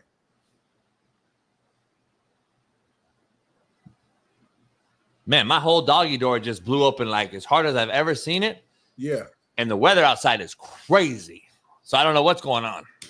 It looked beautiful. It looked beautiful my way. Yeah, my shit's like a thunderstorm about to happen. Usually whatever you got, though, it gets here 2 days later. So anyway, back to the list. My bad. Alabama is an absolute fucking mockery and shell of themselves. AJ's texting me right now because he can't wait for tomorrow's show. And I just nobody fears Alabama anymore. Like they go at them and play them, and like there's no fear factor. Like for years, people play Bama, and I don't care who they might not admit it. Yeah, probably. exactly. Players were nervous. Players and teams, coaches were nervous going against Saban and that disciplined team and those top recruits. The buy-in, the how, the dog mentality. Man, these cats look they were getting destroyed up front. The D-line wasn't making plays, and that's their bread and butter up front. D-line, O-line, physical running game, that's their bread and butter. And I'm not sold on Florida State. I'm not sold on Florida State. Define when you say that. Do you mean like I'm not saying Florida State's going to be like winning the Natty, but I do think this is like an 8-4 type of year for them, which is a big win. Compared to going 2-10 last year, that saves Norvell's job. I will say that they go 8-4, his job is saved. Yeah, but 8-4 team beating Alabama like that is not a good thing for Alabama. That's my whole point. That was done. Put a fork in them. If they lose one more game, especially to a team that they're supposed to beat, your boy's out. He's out the door. The board's gone. No, he's gone this year. That's what I'm saying. And if Nick Saban wants to go back, he'll go back. If not, I believe it's John Gruden or something. Saban may have just wanted a couple years off, homie. Real shit. Take a deep breath. I mean, Urban Meyer did it. I get it. Belichick did it. Pete Carroll did it. They all did it. Shit, you doing it now. You gonna come back. I'm never gonna coach again. Unless John Gruden calls me. Never say never. Exactly. So don't say never then. Don't say never then. You know but I would just do it because of him. I like John and Jay. Never say never though. I was coached by Jay Gruden in the Arena League. So never say never though. Never say never. Right. Never say never. To my good optimistic side, my positives, top of the world, Smitty. This is my favorite side of you, pause. Top of the world, Garrett Nussmeier. I got him in my top 5. You can put it in whatever order. I'm going to put him in the list because they beat a Clemson team who I thought, was supposed to be really good. So I'm going to give Nussmeier the nod in my top 5, top of the world performers. Devin Dapierre, Smitty. Not only is he a show fan and his dad's a good dude, but he balled. He looked like he didn't have a care in the world. he went out there. The game wasn't too big. Played UCLA in LA and just smacked them with a can of whoop ass. And he pillowed their ass. He pillowed UCLA. And it was unbelievable. I thought his performance was really good. But again, I have to weigh out UCLA is not very good. So I got him in there. Castaneos, even though I don't believe he's very good, I believe he plays street ball. They have an offensive coordinator who runs with pace, fanatic pace, and it hurts teams, especially week one. When you go rapid fucking fire, and by the way, that's a guy who has beaten Alabama before when he was at Auburn. Just people forget. And he'll be a head coach again next year. This is a stop for him to just, be the offensive coordinator, relax again. This is his way of relaxing. So Castaneos, whatever. If he was better, I'd know his fucking name, just FYI. It's like you trying to pronounce a tequila drink or something. Yeah. He's not very good. But you saw him play. I saw him play. It was street ball. Number 2, Carson Beck. He looked like he does 3-4 lines a game off the ass of the Kaepernick twins or whatever their names are. He do got like in his eyes, ain't it? He looked like a straight base head. I'm gonna be honest. In the hood, we call him base heads. He looked like he's either wet up, he's high off shrooms, or edible. He just did a line of coke off of a bitch's ass, and he looked kind of like, I don't know. I like the swag though. The same, like 2 days can be true. I like the handshake. Well, every weed smoker I know has got swag. The tattoo, the full arm tatted, like he out there like confident, yelling. I kind of like that for my quarterback. He remind me of you a little bit. Yeah. And then we got Joey Aguilar, who traded with Nico to come on over and goes to Tennessee. And it seems like Tennessee isn't a Tennessee problem. It was a QB problem. Hello. So are you saying Joey Aguilar is better than Nico Iamaleava? I don't know. Better talent, no, but better quarterback. Better quarterback, possibly right now, yes. You know why? Because he goes into a Tennessee SEC team that has a bullseye on their back every year, right? They're Tennessee, they're SEC.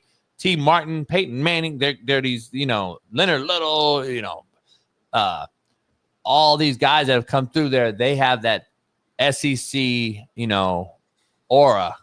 And he goes in there and is like, fuck it, I don't care where I'm at. Boom, boom, boom. Plays, wins, boom. Nico goes to UCLA, bad program, and a conference that don't even really fucking exist no more, and shit the bed. So I would say Joey ahead of Nico quarterback-wise right now, yes. And he goes in Tennessee, don't miss a beat. Curious to see how he does overall, because at the end of the day, talent matters at the end of the day when you're playing Georgia and fucking Bama and Texas. So I want to see that. But that's my list. Bottom barrel, top of the world. Smitty, take it away. I mean, great job, man. I think everybody, you put a clap emoji in the chat for JB. That was a great list, top and bottom there. Love to see it. I got my list here as JB. I could have, Smitty, not to cut you off. I could have had Nico in my bottom of the world, but I had UCLA, so it was like. Oh, it was all encompassing. Yeah, I respect that. Let me see your list. Well, here goes my list here. Top of the world here, brought to you by Valor. Get your Valor right now. Drink it up. NA. I don't NA on the side over there though. I don't get that. That means like it means not available. It just means that on the bottom, I didn't really see anything on the bottom. I thought, it's week one. These young kids are out here chasing their dreams, man. Being able to play at a level that. Wait a minute, you paid them though, Smitty. Huh? You paid them. How are they not available, homie? The majority of the cats don't get paid. We talk about it all the time. Stop. What about the ones that did get paid? All the millions of dollars that were fucking horrible. You're not going to put them in there? Most of them perform well. So you're not going to put them in there? Most of them perform well. So, I mean, I know you're upset, JB. I know you're upset. And, we can agree to disagree. But that's where I'm at there on my bottom list is NA. Maybe my mind will change as the weeks go. Penn State played nobody. Georgia played nobody. Ohio State won with a horrible quarterback. Miami beat a team that just can't do it. And LSU, really? All right, go ahead. I mean, you just did it. You did my whole list. So Penn State and Georgia, control what you can't control. You can't control your schedule, but you control how you respond to it. We see upsets all the time, and we've seen big time teams lay eggs against these lower competitors. So Penn State and Georgia went out there and did what they were supposed to do. I'm still going to reward them for that. They still have the talent on that team. I actually like the young quarterback, the Georgia guy. He's a country guy. Like, he ain't really, it's just football for him. I like that cat, and I'm not gonna count on a Georgia squad who we listed just a couple years ago as being like the head honchos of the SEC, the new version of Bama. But let's go all right to number 3, Ohio State. Man, that's a big time win, coming off of a national championship last year. Lost a lot of pieces, new QB, not really knowing what to expect from all of them. Playing in a huge game right off the back against a Texas team that is getting all the hype, to go out there and be able to win in that stage, and to have their defense played so lights out. That's the biggest key. I'm a defensive guy, and they were out there hidden, playing physical. Corners were locking up, getting pressure when needed. Like, this very coached, well-coached, disciplined team, especially on the defensive side. And I like what I saw. Number 2, Miami. Like I said, I thought they played, in the game of the weekend, playing against a very, very well-coached Notre Dame team that was just in the Natty last season. They bring in a new quarterback and Carson Beck, who had somewhat of a down year last year. People didn't really know what to expect from him. He comes out, plays a good game. They win the game at the end with their pass rush, with their D-line. Shout out to Jason Taylor for coaching those guys the right way and having them get off the ball the way that they did. And I think Miami's one of the scariest teams in the game right now after week 1. But the scariest team is LSU. To me, LSU looks like the best team. To go out there and win the first game, it means a lot because they haven't done it under Coach Kelly. So I'm not going to look at this and just act like it's nothing. That's a big time win, and inside of a big time environment against a team that yourself, Steve Kim, and countless others had on a huge pedestal, saying how scary Clemson was. This might be the Clemson of old. This might be the one when Trevor Lawrence and Deshaun Watson and Taj Boy. We want to keep going back, but on all seriousness, man, I thought LSU just played a great football game. I think Nussmeier looked like the best quarterback in the nation. If I was voting for Heisman right now or betting on Heisman right now, I would put my money on him to win it all. I think LSU, man, based upon everything that I saw from a talent standpoint, from a defense, their defense improved. I thought a lot.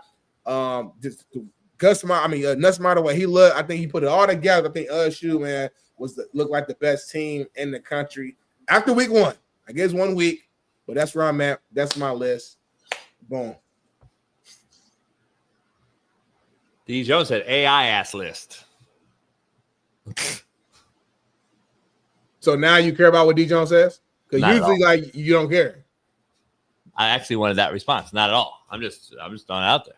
But you said it's the Chat GPT list. I don't know what Chat GPT is. Can somebody tell me? Because I keep hearing that word. I don't know. It's a very simple. It's probably the basic level of AI. If you're new to AI and you don't know how to do. How do I get it? How do I find it? How do I do it? Just type it in. Type in GTP. Go to Google and type in Chat GPT, and then their website is like openai.com. You can make an account, and then literally, bro, whatever you need. If you need a logo made real quick, they'll make your logo. If you need the picture free? Of me and you, free, yeah.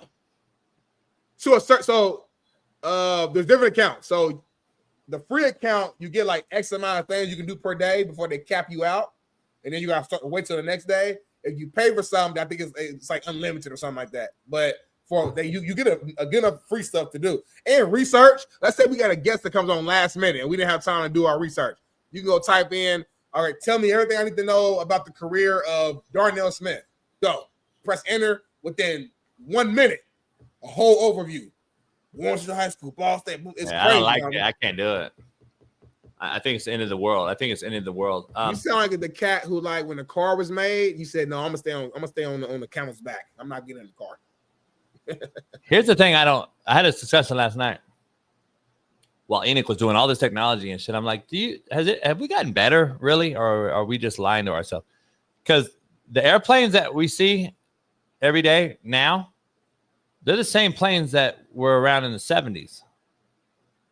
The cell phone we were using in the Vietnam War just had a backpack on it. That's the only difference. And And then we started with Nokias in 1990 with beepers. Have we really have we evolved more? We haven't. Cars still got 2 doors, 4 doors, still got a steering wheel and seats. It's like, I thought we'd be coming soon, homie. I thought we'd be flying in the air and shit. I haven't seen anything, Smitty. Guess what? The same boats that are on the ocean were the same boats when I was a little baby with my daddy. Like, I haven't seen anything like really take off, but yet we keep talking about how much we've evolved. Not really. We haven't. Here's what I think, Smitty. And off topic real quick. This is what I think. I think we're in dire straits. I think we're fucking about to be done. I think the West, meaning the America, Canada, etc., is about to be dead in about 40 years. You know why? Number one, they started this COVID thing anyway. We've seen what that's doing. Number two, it stopped the process of making babies, new babies. We aren't making the same amount of babies we once were. And three, we're allowing the East into the West and adopt their ideologies, which is what? I'm just saying it out there. I'm just throwing it out there, homie. So I know it's not a politics show, but I just want to give you a little take. We're strong. We're in a serious problem. We have a serious problem, and we haven't evolved to nothing. We haven't evolved shit. We haven't done anything new, homie. I'll be real. But AI, you see AI and a chat GPT and all this, and we think, oh shit, we're so advanced. No, we're not really. Not really. Like Google's been around for a fucking hot minute now, about 25 years. I haven't seen anything. It's the same shit. We just type it in and then we get a thing. No, it ain't the same stuff. I know what you're saying, but at the end of the day, the premise though, the premise is, where's the new premise? Where's the new like thought of something we never thought of? Like, we haven't seen shit. I haven't seen nothing new, homie. I'll be real. You remember that video we had of me and you as babies talking on here? Yeah. That's different. But not really. You love the baby video. Not really. You know what that is? What? The Simpsons. That ain't new. It's a cartoon, homie. It's a cartoon of a voice on a kid who's grown. So you're saying like that ain't nothing new, homie. You're saying like what's the brand new like? Yeah, like I haven't seen it. Like, nah, like motherfucker arm get cut off and motherfucker just give me a shot and the motherfucker go right back. Like that's some shit. That's some new shit. That's some shit. Yeah. Hold on. Give me a shot. My dick just goes 12 inches. Like that's some shit. You probably need that, but I don't need it, but I'm saying, you know what I'm saying? Like you can use that. I walk in with a baby wipe, like a dude wipe, but I created a food wipe. You hit up dude wipes too. And I hit him, and I go in and wipe the funky pussy. I just wipe it, and it's brand new. That's some shit. Like if you got Badusi, and then I walk in with a wipe, and we go whoa, and the bitch pussy smell great again. That's some new shit. Nah, I haven't seen no new shit on me. Why don't you make it though? Why don't you come out with all that? Like that's come in your head just like that. Boom, boom, boom, boom. 3 great ideas. Why don't you go make it real quick? I wish it was. They keep you down though. Who's that? So they keep it down. The guy, you know them. You a white man, so like you at the top of the food chain. So like, not really though. See, I never benefited from white privilege though, because remember I helped y'all, so they kept me down. They kept me down because I helped y'all. They kept me down. But that's past tense. You that was no more. They did research. They did a chat GTT, and they were like, "Hey, JB got a black baby." Chat they were like, "Oh shit, whoop, huh?" Chat what? The chat GTT shit you just told me about, homie. No, I just want to get clarity on it. Okay. So anyway, because I always see something on Instagram, and you always respond like, "People need to stop playing like God." They out here, bro. They out here making babies, homie. They got new stuff where homie, they cloud singing. Wanted to guarantee a boy. We could go do something and like guarantee that we have a boy. That's crazy stuff, homie. Hold on, Bailey. I might have something for you that I wanted to show. That I never posted. I should have posted. I might send you. I might have it right now, Bailey. Shout out to Paris in the chat. Paris made us some cool little merch clips. I liked them. They were pretty tight. Oh, she made them? She made those clips. Yeah, I posted on. Yeah. So that right before the boat almost sank and everyone died, I did a video, Smitty. And we went out and took the boat out, and I did a video of something. I want to send this to Bailey. Bailey, I just sent it to you. 20 minutes ago, it While we're waiting, we have a note here. That's I'm it right Bailey there. don't mind me reading. He said prosthetics and artificial limbs are a whole lot different and will be wild in the next year or two because Who of said AI. that? Our producer, Bailey. I'm sure he don't mind me reading this. He said prosthetics and artificial limbs are a whole lot different and will be wild in the next year or two because of AI. Again, giving you proof that we are advancing in different ways, whether you like it or not. You guys are missing my point. No, they're not. Okay. My mom's been putting prosthetics on people since 1972. What, you guys missing the point, homie? Did you guys create a new prosthetic? No, you're just adding on to what we created already. Not we, but you know what I'm saying. We already made prosthetics, homie. Prosthetics ain't nothing new. What about the fact that they got robots doing full surgeries? Let me ask you something. If prosthetics were so fucking good, why is Dion walking around with 3 fingers, toes?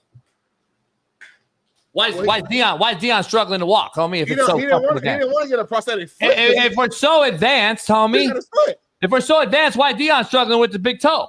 He ain't struggling. He walking around good. Come on, homie. He should have a brand new toe. He didn't want it. Here's a proof right here. Take a look at this, homie. 20 minutes ago, it was 85 degrees on the water. And 20 minutes later, this happened everywhere. Look, homie, it was clear as fuck, homie. And look at out there. And it's become 74 degrees. So let me give you context. It was 91 degrees on the water, Smitty, 20 minutes prior to me this shooting this video. The hottest it's been on the water all summer. I was like, fuck, it's beautiful. 91 on the water. Usually on the water, it's like 75. And out of nowhere, homie, planes just fucking flying by. And you can still see the jet stream from the planes. They're flying by. The temperature goes from 91, homie, to fucking 74 in 20 minutes, Smitty. Again, you're telling me that we're not fucking with God. Stop. Smitty, it's not a conspiracy, though. I saw the planes. I'm showing you the streaks. It's not like it just happened with God did it. No, this is real thing by planes. Like, I'm being real. Joe Accord, you can say what the fuck you want. I know what I saw. Stop, homie. Like, I'm tired of hearing about it. No, not you. I'm just saying we're fucking with God, homie. I'm just telling you. And you know what I'm mad about? I have yet to hear one administration. Trump in 16, Biden in 20, Trump in 24. I have yet to see one administration address it and answer the I call it the fan base, which is the casual general pop person, us taxpayers. Why haven't anyone addressed the fact that we see it loud and clear? We see the planes, we see the clouds they make. No one's ever addressed why they do it. I want to know why. Don't we deserve to know why? And I'm gonna be honest, you smell that shit, Smitty, because I smell it on the water more than ever. When I see it come and I see the plane, you smell it. It's like a sulfur, like, is this good for us? Is this why the watermelon's shitty now? Like, I don't know, homie. I'm just throwing it out there. But anyway, back to sports. I just want to throw that out there. Say too much, you're gonna mess around and mess the algorithm up and get our show taken down. They got power, and they watching too, homie. So you gotta back to the point of you keep saying, Smitty, we're fucking with God. We are. Like, I truly believe we are. We're fucking with God. And every day we're doing something, and it's like, come on, man. Fuck. I'm over it. But Dion should be healthy then if we've made so many fucking advancements. We ain't made no advancements. It's the same shit. Same exact shit. We haven't done anything. But anyway. Well, to that point, man, talk about advancements. Georgia State player snatched Ole Miss's player's chain pregame and was benched the entire game by his head coach. And Tyler Scott, defensive back for Georgia State, decided to snatch somebody's chain. So let me give a little context. So apparently the guy took his towel first. So he came back, right there and then snatched his chain. Listen, it's just stupid. It's stupid to do that, man. Like, focus on the game. Like, put your ego and pride to the side. This is nothing but immaturity. Yes, the guy shouldn't have took your towel, but taking the towel and taking the chain is not the same thing at all, number one. Number two, you got to know this. It's always the second guy that gets caught, homie. We all know that. It's always the second guy to get caught. You about to play in the game. Get him in the game.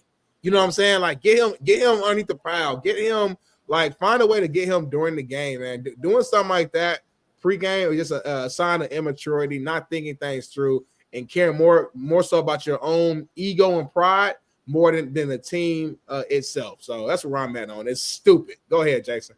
So I want to be clear. I want to make sure I defend myself when I get all the hate. So when Shedeur wears the watches and the chains and knocks the football out of the guy's hand at Texas Tech, it's okay. But when this guy does it, leave it at home, be classy, right? Is that what you're saying? No. I would love to hear my take on that. Homie, I'm just being honest, dog. It's so bad. Like, I'm a hater, though. But it's okay when Shedeur does it and all the shit has all the chains on. What is wearing a chain and celebrating has anything to do with a player? I'm saying this player wore chains walked up to another team pregame. Shedeur wore chains. Snatched his chain, ran on the field, and threw it. Right. That had nothing to do with Shedeur holding up his wrist. No, but he wore chains, homie. Okay, everybody, a lot of people do. He ain't the first person who invented it. Homie. But you just said, homie, it's immature to do it. To snatch it. Are you not listening? To snatch it, not to wear it. What are you talking about? Okay. Can I finish my whole take, homie? Yeah, Lord Jesus. So back to the original take. This is becoming absolute mockery and a joke of football in the game played on the field. This is becoming a hood spectacular, and how much bigger my dick is than yours and how much more bling I have than yours. And we're taking that from the NIL packages that I'm so hard against to the football field, and this is what we see. Stop. Don't tell me I'm wrong, homie. This is a joke. Is it not about football? Whether you believe in that take I just made or not, Smitty, what you just said is exactly what I just said. Whether you believe it or not.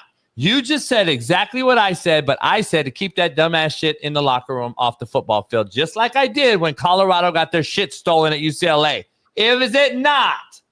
When UCLA took their shit in the Rose Bowl, did I not say keep that same shit in the locker room that you just said? What is the difference, homie? Keep it real. We're on a real show. What is the difference? Nothing. Smitty and I spoke the exact same language, but I'm the one saying, guess what? Why don't we all keep this shit off and make it about football instead of wearing the bling, showing out, acting like we're fucking on the streets? This is turning into street ball, homie. This is 7-on-7, Smitty. Why? Were you allowed to even wear earrings or a chain when you played for Lambeau? That's not what I did. So I don't. No, man, I'm just asking, though. Did he have a team rule? He had players who wore chains, yes. Okay, so he didn't have it a team rule. I played under a team rule, and then I coached with a team rule because I've seen nasty things happen with helmets and earrings and rip apart ears. I've seen the chains get used for this. Receivers always wear a chain. That's like a regular thing. Not for me. I didn't allow it, but yeah, I know what you're saying. I didn't allow it. I don't know if Saban allowed it. I got to ask tomorrow. Ask AJ. I'm just trying to figure out. It matters at the end of the day. Because if it's, what did they say, Smitty? You can help me. If it's not the main thing, make the main thing, whatever. Yeah, that's the phrase. It's not the main thing. This ain't the main thing. Like, I'm just trying to figure out why this becomes a spectacle instead of the main thing. And you said it perfectly. Like, why not bang his ass in the game? I don't understand why you and I would have played in an era where at least, hey, dog, I'm gonna fuck this motherfucker up. Fuck all that dumb shit. And the coach embedded us in our brains to do that. Like, hey, dog, take it out. You know, bullet board materials are one thing, but go do it with your pads and your helmet. That was embedded in us. Not go out and snatch a chain pregame. Like, to me, this shit is all stupid. The whole thing's stupid. We need to get back to football, but you're never going to get it back with NIL and portal the way it is. Period. Go ahead. I don't think this is an NIL portal situation right here specifically. I understand your tie-in. I do. I just respectfully disagree with it. Players at all as professional level and collegiate level has been wearing chains and earrings and stuff since like 80s and like probably before then. Let me ask you. Go ahead. Yep. I just want to ask you on that piggyback. Yes, sir. But those guys were at that program for 3-4 years. It absolutely matters. It absolutely matters when I don't know the culture that I'm going into. and I do my thing that I did, wherever I was at before, Deion wore the chain and swagged out at Florida State because he was a Florida State all-in guy. He knew Bobby Bowden's culture, though. He wasn't going to snatch another motherfucker's chain, or that team wasn't going to allow you to snatch it. As you know, Florida State, Florida, all those big-time fights prior to games because they're at the middle of the field on each other's shit, whether they played each other at Florida or Florida State every year, or Miami, Florida State, all those rivalries. This shit right here wasn't that. These kids are coming from program to program. They're program hopping. There's no way you could tell me they understand what the coach's philosophy, the program ideology, or the culture is at that particular place. So you're going to act a fucking fool when you do you everywhere you go. Keep it real. It ain't the same in the weight room. It ain't the same in the classroom. It ain't the same because you just were at another school 3 months ago. I'm just sold on that, Smitty. That's all I'm saying. I'm sold on that take. The philosophy, the ideology, the lack of culture at these programs because of the turnover and 60 new kids every fucking 60 days. Come on, man. We're lost. That's all I'm saying. I don't think I'm arguing that point. I guess what I'm struggling with. So I guess for me is we agree on the action of snatching the chain. That it was stupid. Wait till you get your payback during the game. Boom. Where we disagree at is it's like you're putting blame on the guy for even wearing the chain in the first place. Where me, I don't care because that's been a part of the game forever. Like baseball players, NFL guys, college guys, like that's just always been a part of it. Isn't that our argument though? But it's been a part of it, but way before NIL, way before anything. What I'm saying is though, isn't that the argument? Like why coaches stopped doing it? Like even back in the 80s, like Colorado got their shit snatched, but if they didn't take it to the locker room, it wouldn't have got snatched, right? Right, I hear you. I'm saying, isn't that the argument though? Like if the kid don't wear it, how does it get snatched? If the kid don't wear it, how does it get snatched? It goes back to start none won't be none. So you can bark at me on Instagram, talk all the shit you want. Soon as I bark back, I'm the hater, I'm the asshole. I should be canceled. Blah blah blah. Start none won't be none. You come into my home, I shoot you dead. I'm the asshole.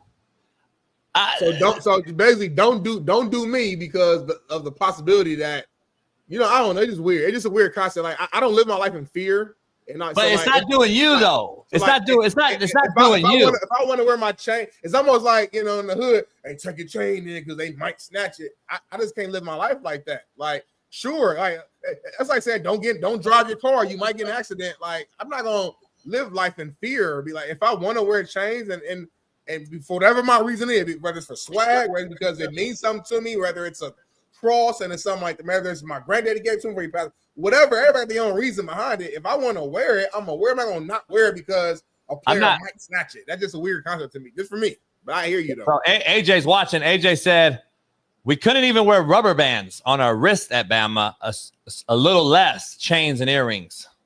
So nothing was allowed at Alabama.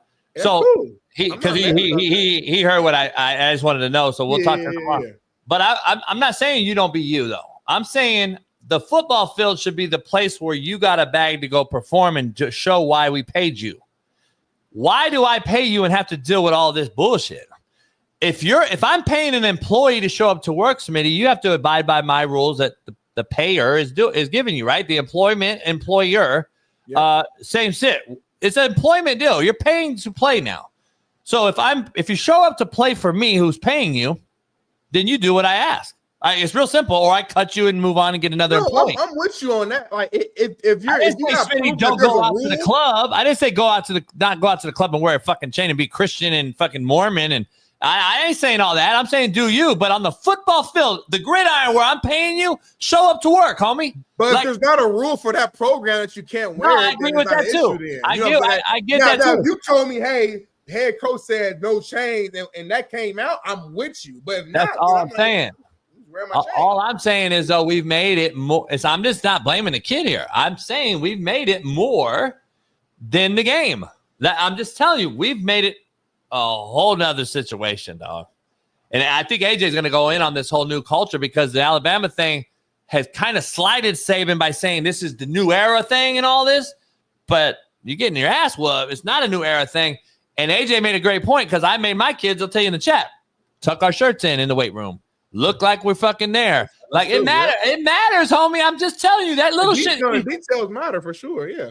I mean, I'm just saying, dog. If we had one player showed up with their shirt untucked, we all about to run. We all in trouble. If your foot is not behind the line, that's why you beat Indiana, though. I get it. That's what people don't get. That's why you beat Indiana and hung with fucking South Florida and hung with Clemson. We beat South Florida. Beat South Florida. That's what I'm saying. That's why, though. That's why, though. I would bet. No knock on the new coach. I don't know who that ball, but I might know him. But I would argue that those little things matter. And it's also a very, very hard thing for that new coach to implement as well in today's era when the kid can say, I don't want to tuck my shirt in. I'm going over there where they don't tuck their shirt in. So it's a whole nother world, too. So it's kind of like a double-edged sword here. Like, I don't know. You're damned if you do, damned if you don't now. I'm just saying. I don't understand. But I do know this. If I'm paying you, you're going to work. 100%. So I don't understand anything other than that. That's all I'm saying. So I don't know. Smitty, I know you want to end the show on a positive because we saw some heroic act by a service program. And I want Smitty to end it with this. Yeah, man. There's an Army football player, man. Him and his family, I think, were driving, and they saw on the side of the road it was a car accident. There was a guy stuck in his car, and nobody was stopping to help. So he gets out of his car, I think, with his father. And they actually saved this man's life. You know, man. He had like a little interview here. His name is Larry Pickett Jr. Like I said, plays for Army football player, and I think he basically said he's kind of just instinctually kind of went into like Army mode and like saw him and went over there and saved him. And I just wanted to kind of show love to this young man for doing that because you know, a lot of people just see stuff on the side of the road and you know, and we just drive by. I mean, I've been there before where not necessarily an accident like that, but just whatever's going on, you're in your own zone. You're not thinking about nothing else. You just drive by, and the fact that he like took it upon himself to, I think his mom might have been driving. I'm not sure, but they hopped out and they literally saved a life. I think I just want to, you know, pay homage to him, shout out to him, and you know, make sure we talk a lot of trash and stuff on here, and we give our opinions and takes, but I still want to be able to show some love when it's due in certain stories, and this was one that deserved that. So. Shout out to Larry Pickett Jr., his pops, and shout out to Army. In a world where we live by racial divide now, again, back to my point of nothing new has happened. No new inventions, nothing. I'd argue racism has become worse in the last 30 years. Like, again, my point, overall, we haven't gotten better in shit. We've actually declined in everything, in my opinion. That's just me. And we've had more people in a smaller spaces, and now we're seeing it more because of cell phones and social media. All I'm saying. Again, I would love to know in a country divided by race what the color of the dude he saved was. From what I understand is he was white. And the reason I say that is because there are still people out here who just want to be humane and do the right fucking thing. We're not all racist. We're not all fucking. It's back to humanity at the end of the day. And it never should matter. You should see something and do something good. I don't give a fuck what it is. And that's the fucking problem. The narrative we push is all fucking this or that, right or left, black or white. At the end of the day, shout out to this guy for saving whoever was in the car. And that's the problem we face today. We have a serious problem. And I'm glad to see this type of shit happen. It don't matter if it was Mexican. It don't matter if it was legal, illegal, white, black. None of that matters, man. He saved a life. That's what matters. So legal, illegal matters, but yeah. Huh? No, what'd you say? The legal, illegal thing, I'd argue that, but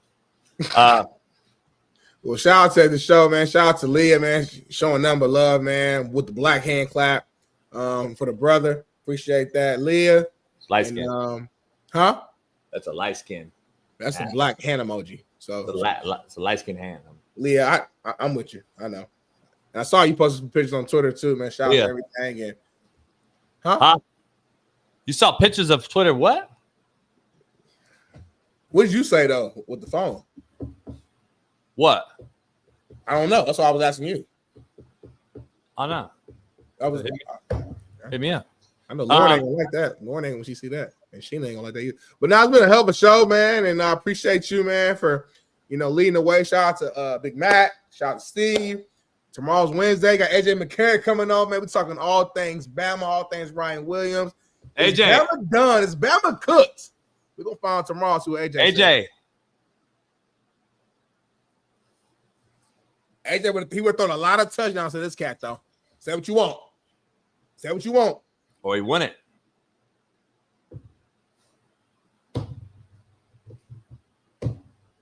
That's his screams.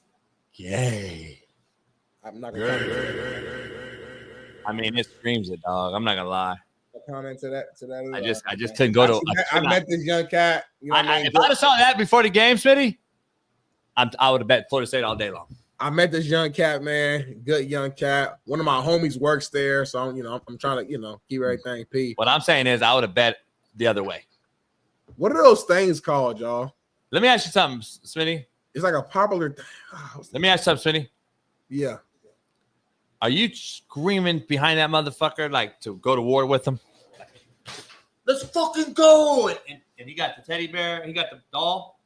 Are you really like all in to go play with this motherfucker? Like he got the doll and let's fucking go! Like you imagine Michael Irvin walking in with the fucking Cabbage Patch Kid on me? Like, are you fucking shitting me with this act? But if Mike brought it in, Mike would have had a whole story behind it. It would have been like a bigger picture for it. It would have been something deeper than just the item itself. Man. Fuck, man. You can read on the football field with him, like with the pads on, like for warm-ups. I don't think. Listen, I'm about team. Listen, and I had teammates. The nail polish era, man. The nail polish era. Man. Some guys were weird. Some guys were different. Some guys were whatever. But at the end of the day, I'm about team. I want the team to win. So I was all about that. Once we got on that field, I don't care what you do in your dorm room or whatever, how you paint your finger. Let's go out here and win, homie. As long as you focus and we can play well together, that's all I care about at the end of the day, so. Real quick, I got a video I want to show why Bailey finds it, but take a look at this. A little bit like Caleb Williams going to Chicago, nightmare scenario. Nightmare. I mean, I said this on my Twitter. He was not taught how to play football. I wasn't. Truly, I wasn't in college. You are not in it. Is done. Kids are done such a disservice. You are not taught how to play football the right way. Imagine this. You are not taught how to play football the right way until the NFL. When you're in the pros, I can talk circles. Like my football knowledge, I can talk circles around 95% of your big college offensive coordinators and head coaches. They don't know the game. It's insane. Go ahead. Well, I was going to say, unpack that real quick. Cause what do you feel like they're missing in terms of the college coaches, the way that they play and the quarterbacks? Well, a lot of it has to do with the style of gameplay. It's all built on speed and just, hey, we're going to be really good at what we do. It's also built on the fact that, hey, in the NFL, we watch film for 8 hours a day. Like, we are professional film watchers. And then you go out to practice for 2 hours, and then you have a walkthrough for an hour and a half, and then it's your job. In college, kids got to go to class. You might only have an hour and a half of meeting time. So what are we really going to spend it on? So if we're doing stuff that's simplistic, fast, and trying to really get good at the 50 plays that we have in a game plan, you're not forcing your coaches to really think about hey, if we're running 36 force to the right and we get a free safety that drops into the box weak, we need to re-spot that call and make the offensive line move the point back so that every single person has somebody to block. They're not thinking about those types of things. It's because it's not something that they're making their players think about. So the style of game is completely different. So it's not necessarily that they're not smart enough. I don't think that's the case at all. I just think it's when you're put in positions to grow, hey, in college, we're not going to see 3 up the middle blitz like we are going to see where both ends drop and they bring a safety, a linebacker, and another linebacker right up the freaking middle, on the center's head. How do we block and protect that? They're just not thinking about these types of things. So I think that is really the reason for the disparity. I've been saying it, Smitty. I don't know until you hear it from some guys that are in the league. You don't know. I've been saying I thought you would say that as a shot, though, because he didn't say nothing about era. He just said in general. He just said the way the college system is set up. He said, like, you don't really learn high level until you get to the NFL. I thought you would feel almost like disrespected in a way, being your career was majority as a college coach, that he's speaking on you guys, like he's speaking down on you guys, basically saying that you just don't have the same knowledge and level of knowledge that guys in the NFL has. He's definitely talking era because of his age. So I'm just telling you right now, he's not talking. He's talking about era. We talk about the development. You cannot develop a guy that's been to 4 schools in 4 years, Smitty. It's impossible. I don't care what you say. All you're getting is a philosophy change. You're not getting developed. You're not getting prepped for the NFL. You're getting a new philosophy to run fast, RPO, no huddle, go fast, Gus Malzahn. That's what they do. Gus Malzahn's effective until you face better players. He's effective because he goes so rapidly fast that people cannot catch up with him, especially week ones. Look at Gus Malzahn week ones, homie. He is ahead of you because he does what he does very, very fast. Has nothing to do with what the defense does. He don't care if he runs inside zone to the 3, outside to the shade. He don't get up to the line of scrimmage and check shit. He gets up to the line of scrimmage and says, we're running rip Oz right now on the snap, go. And it don't matter what the front is. It don't matter what the overload is. It don't matter who the point is. They're running that play as fast as humanly possible. And it's a problem on defenses when you run a play every 8 seconds, no matter what the fuck you're in. Because you're probably not getting lined up. You're probably trying to sub a guy. You're probably trying to rotate a fucking coverage. Boom, run the play 8 seconds. Gus Malzahn did beat Saban that way. So, and he had good players. So I'm just telling you, it matters. Now, I want to end the show on a good note, Smitty, real quick. I got a video for you that I talk about every day. Nobody cares. You and I talk about it. Nobody gives a fuck. At the end of the day, nobody gives a fuck. Here's the video I want to show you real quick because this guy broke it down perfectly. Take a listen. Happens after your funeral. In a few short hours, the crying will die down, and your family will be busy making arrangements for food or drink.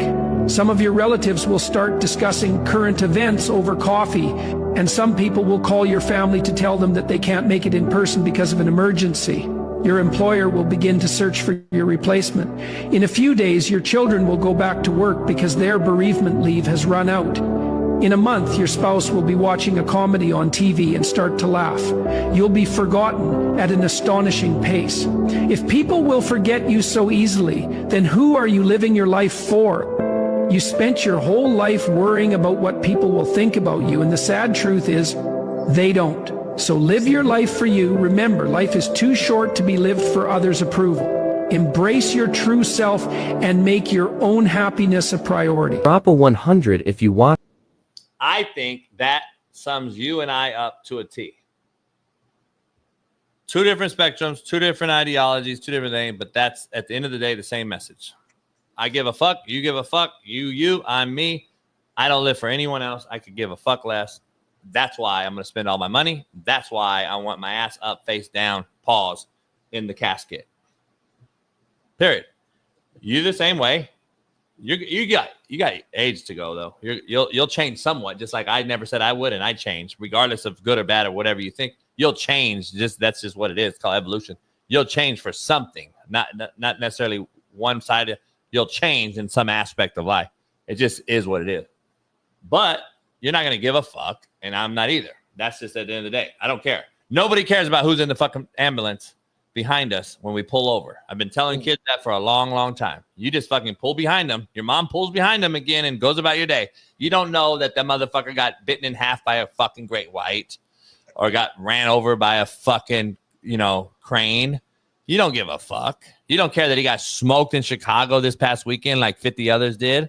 You don't care. So you're like the mayor. So anyway, you're like the Chicago mayor. You don't give a fuck. He wants crime. He wants crime, just like LA. So it is what it is. But we're dead, Smitty. At the end of the day, we're dead. Nobody cares. So you live for today, right? Yeah, I do. Tomorrow, not promise. I live for whatever day. Shout out to Dub C, man. Got that win back in the winning column Friday. Let's go. Let's go on the road. Build that monster. Build that monster. See y'all tomorrow, man. Appreciate y'all, man. I think we got 1,000 likes, hopefully. And bigger and better tomorrow, JB. See y'all tomorrow, chat. We out. Peace.